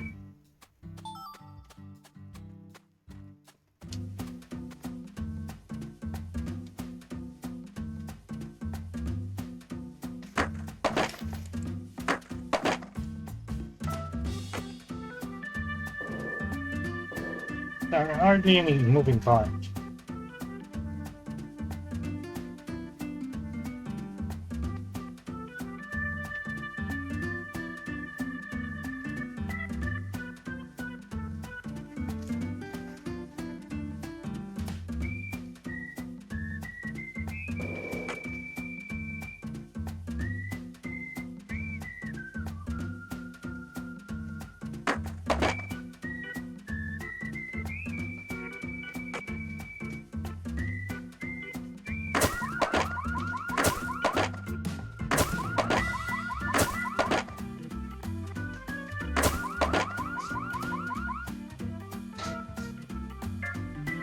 We've been in this town for longer than we originally planned, haven't we? No, I'm not complaining. I'm used to living out of a hotel, and I love southern food. There are some inconveniences, though. There's no movie theater in this town, nor is there a video rental store, and the TV in the hotel room doesn't get any of the on-demand movie channels. We'll just have to get lucky and encounter a movie being shown on TV. The movie environment in Lucario is no different from that of the 70s, Zach. No, they don't have a movie theater. So I suppose it's even farther back than that. But it's true that these are the times in which one always encounters the best movies. It's always been that way, hasn't it? Think back with me. Remember that hotel in the rundown town near Monroeville, just outside of Pittsburgh? I took a shower, and by the time I got back into bed, it had already started Time Walker. 1982, directed by Tom Kennedy. I started watching it without any idea as to what it was about. It instantly got me hooked. The plot highly exceeded all my expectations, constantly revealing shocking truth after shocking truth. Oops.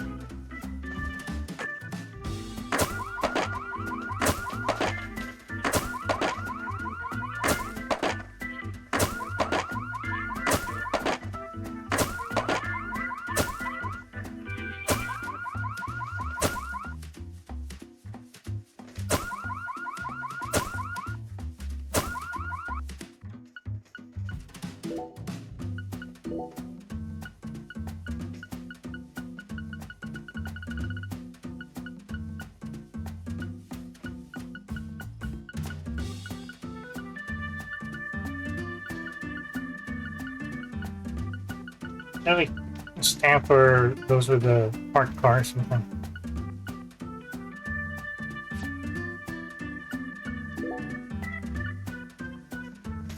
Yeah. So 9.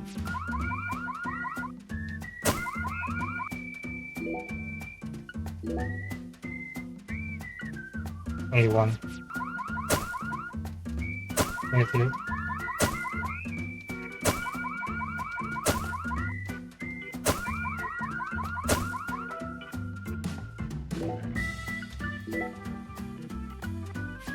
7, 9, 21,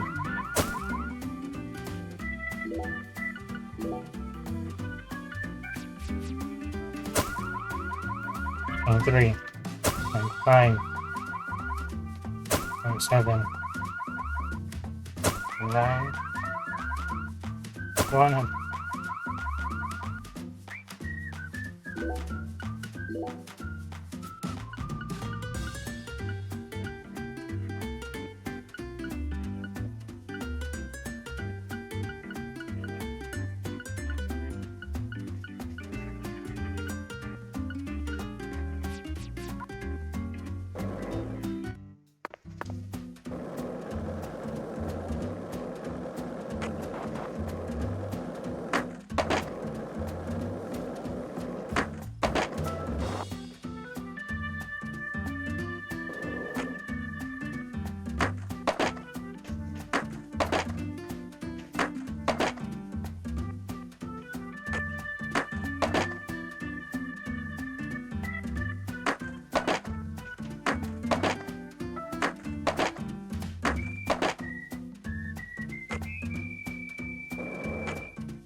Yeah, I need cigarettes in there.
I suppose. Let's come back during.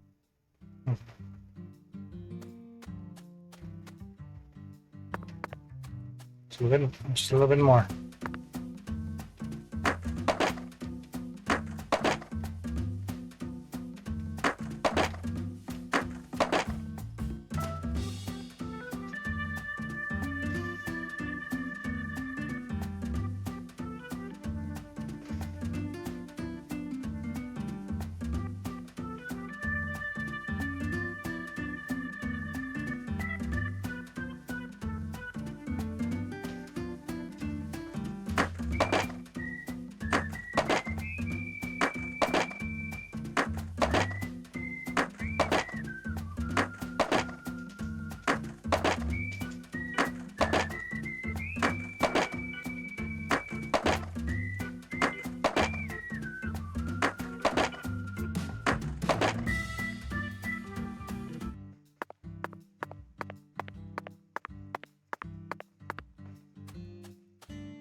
Oh.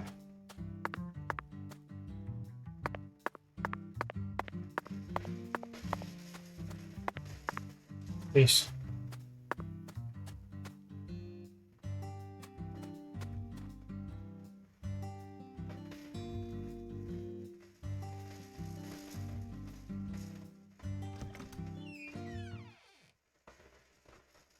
Don't count this when you drink 5 or 3.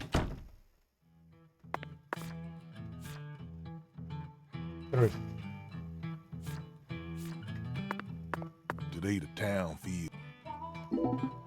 Yeah, the owner here, the piano wheel. Going to that wheel, I'm to be the new owner of the spa.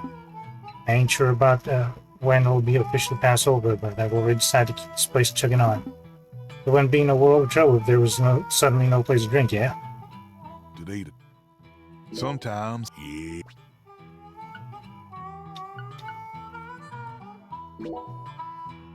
Sure.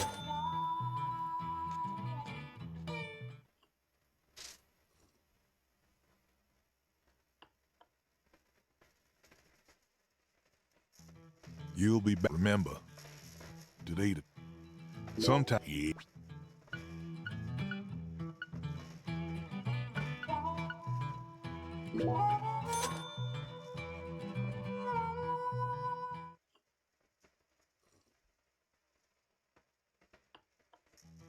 You'll be back. Remember, today the town.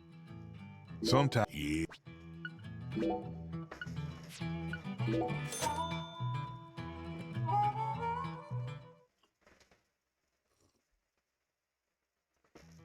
You'll be remember today the sometime yeah.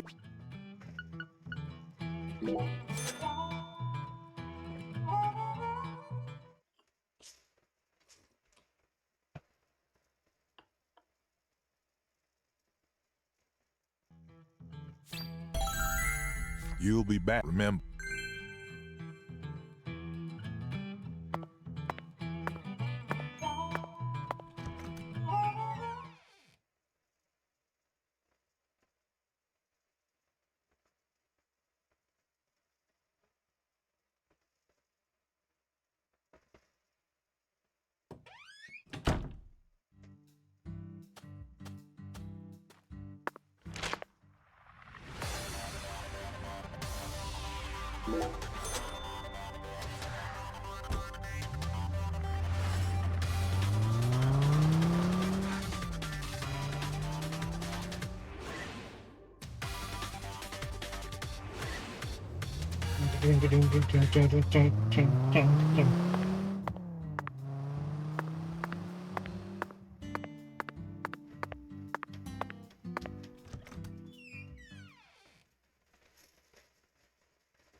please.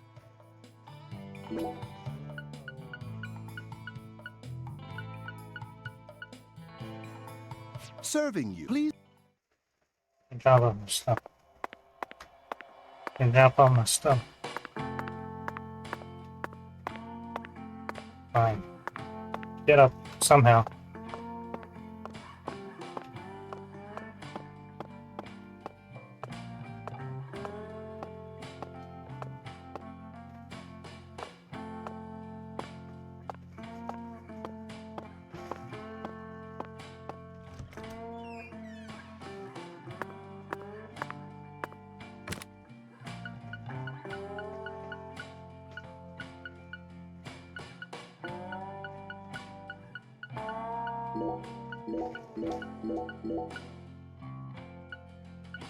Oh, I did have a cigarette. God damn.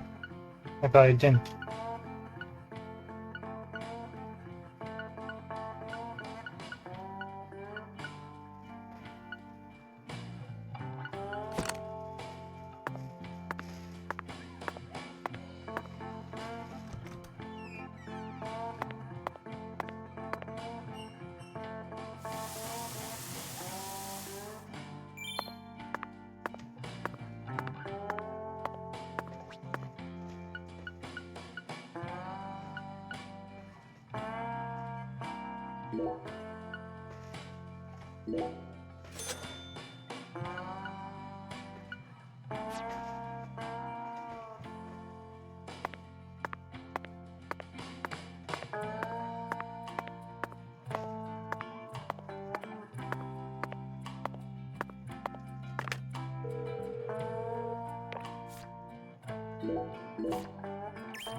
We found many new truths hidden in Lena Doman's journal.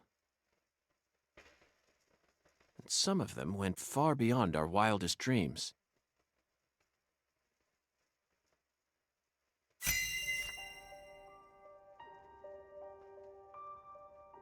First, we should clear up who PJ's first daughter is. She was a complete mystery until now, but after reading Lena's journal, I became convinced of something. She still lives somewhere in this town. Lena's journal stated that this woman married someone from the same town. Did you figure it out yet, Zach? Who is PJ Clarkson's first daughter? Sandy Woods. Yes, Melvin's beloved wife and the most beautiful woman in town, Candy. She's PJ Clarkson's first daughter. Which means that just like Galena, Candy also carries his blood. Now we know why Melvin said that Galena was a beauty who could attract a lot of attention. Candy had no interest in the inheritance and was also sexually liberated.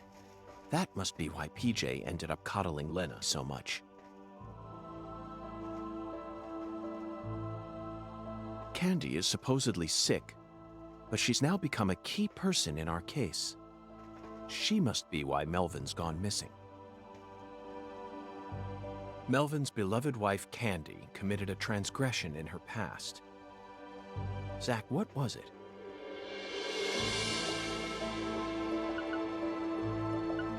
Can't intercourse with her brother. The last two are horrible. God damn. That's right. Candy had intercourse with Lena.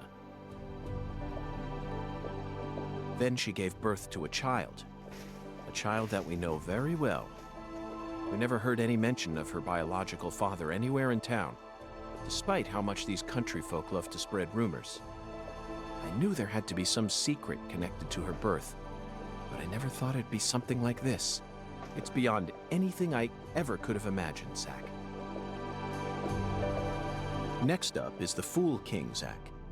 All you need to do is pick out the person who acted most like a fool when we encountered them. Honestly, the answer is clear, and it's a painful one to accept, isn't it, Zach? Melvin. He's got to be the Fool King. The way he's acted from the moment he located Lisa's body up to now. The way Galena was murdered, silenced, without any resistance. His discord with the Clarksons. the words PJ left behind, and the engineer boot prints we saw at the discovery site. It feels like the missing puzzle pieces are all falling into place now. But why did he decide to take part in Lena's plan?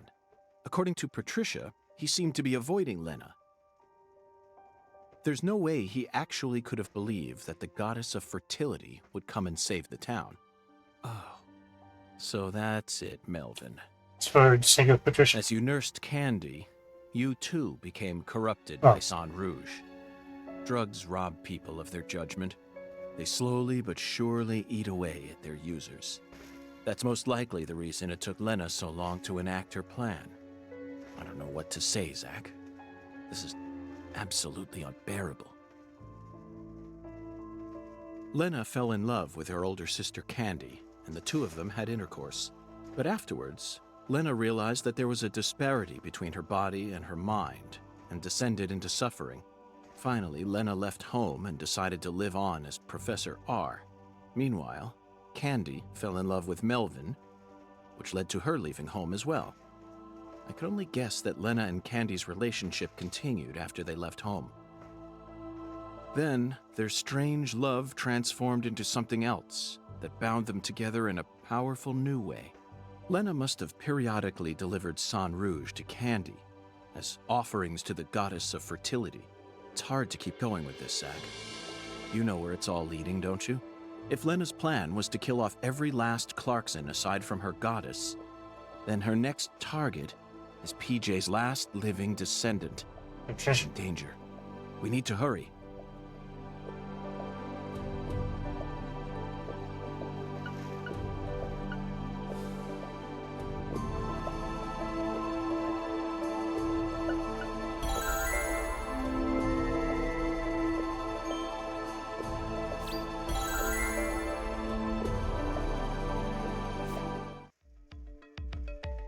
Zach, the climax is upon us. Whoever hit me in that control room sure wasn't holding back. The blow was so devastating that I passed out instantly. There aren't many people who could do that. They hit me right in my head, so my memories are fuzzy. Not my finest hour, to say the least. And not the first time it's going to happen. Now, what should we do next? First, we're going to need to refresh ourselves a little. Sunbathing, Zach. Let's go bask in some liquid sunshine that's just as hot as the sun out there. Liquid sunshine.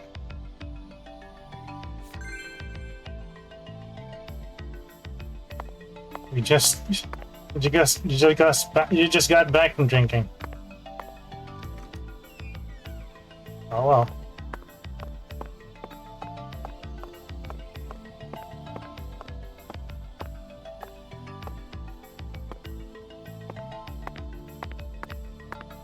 Had I known, I wouldn't have changed so soon.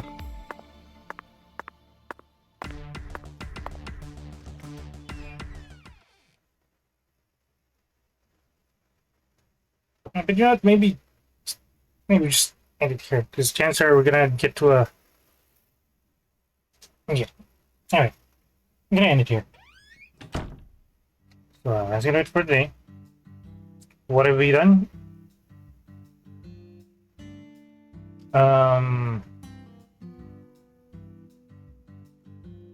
Well, we started chapter 3. And we were investigating the site again, where we got another oracle from Hungan. And we went and spoke to the 17 what? Anyway, we were supposed to investigate the longest living thing in town, which is apparently a tree. And one of the trees are dead. Apparently there's a story wherein one of the generals cut down the tree and planted a red tree. And then we found a familiar looking Dalmatian and followed it all the way to another red tree. That's pretty much it. And then we went to the water tower. Then we went to the lake in order to fill up the water tower. And Danny... Oh, Danny was just there. Nothing important. Then we followed the giant lady's finger, which is apparently an okra, which led us to that one place we got stuck every time we did the quest for Xavier. And yeah. We later found out the last living Clarkson, Patricia Clarkson, is actually Patricia Woods. But we got knocked out by somebody. And yeah, that's pretty much it. And we also finished the bowling thing. That took a while. But yeah, that's good for today. As always, if you missed the stream, you can check out my YouTube channel, VODs Under a Rock. It's an archive for my streams on Twitch. I also have a YouTube stream channel, Residence Under a Rock. And it has VODs of my playthroughs of Yakuza 06, so look it up if you're interested. Now, if you made this far, thank you for watching. I hope you enjoyed. I'll see you next time. Bye.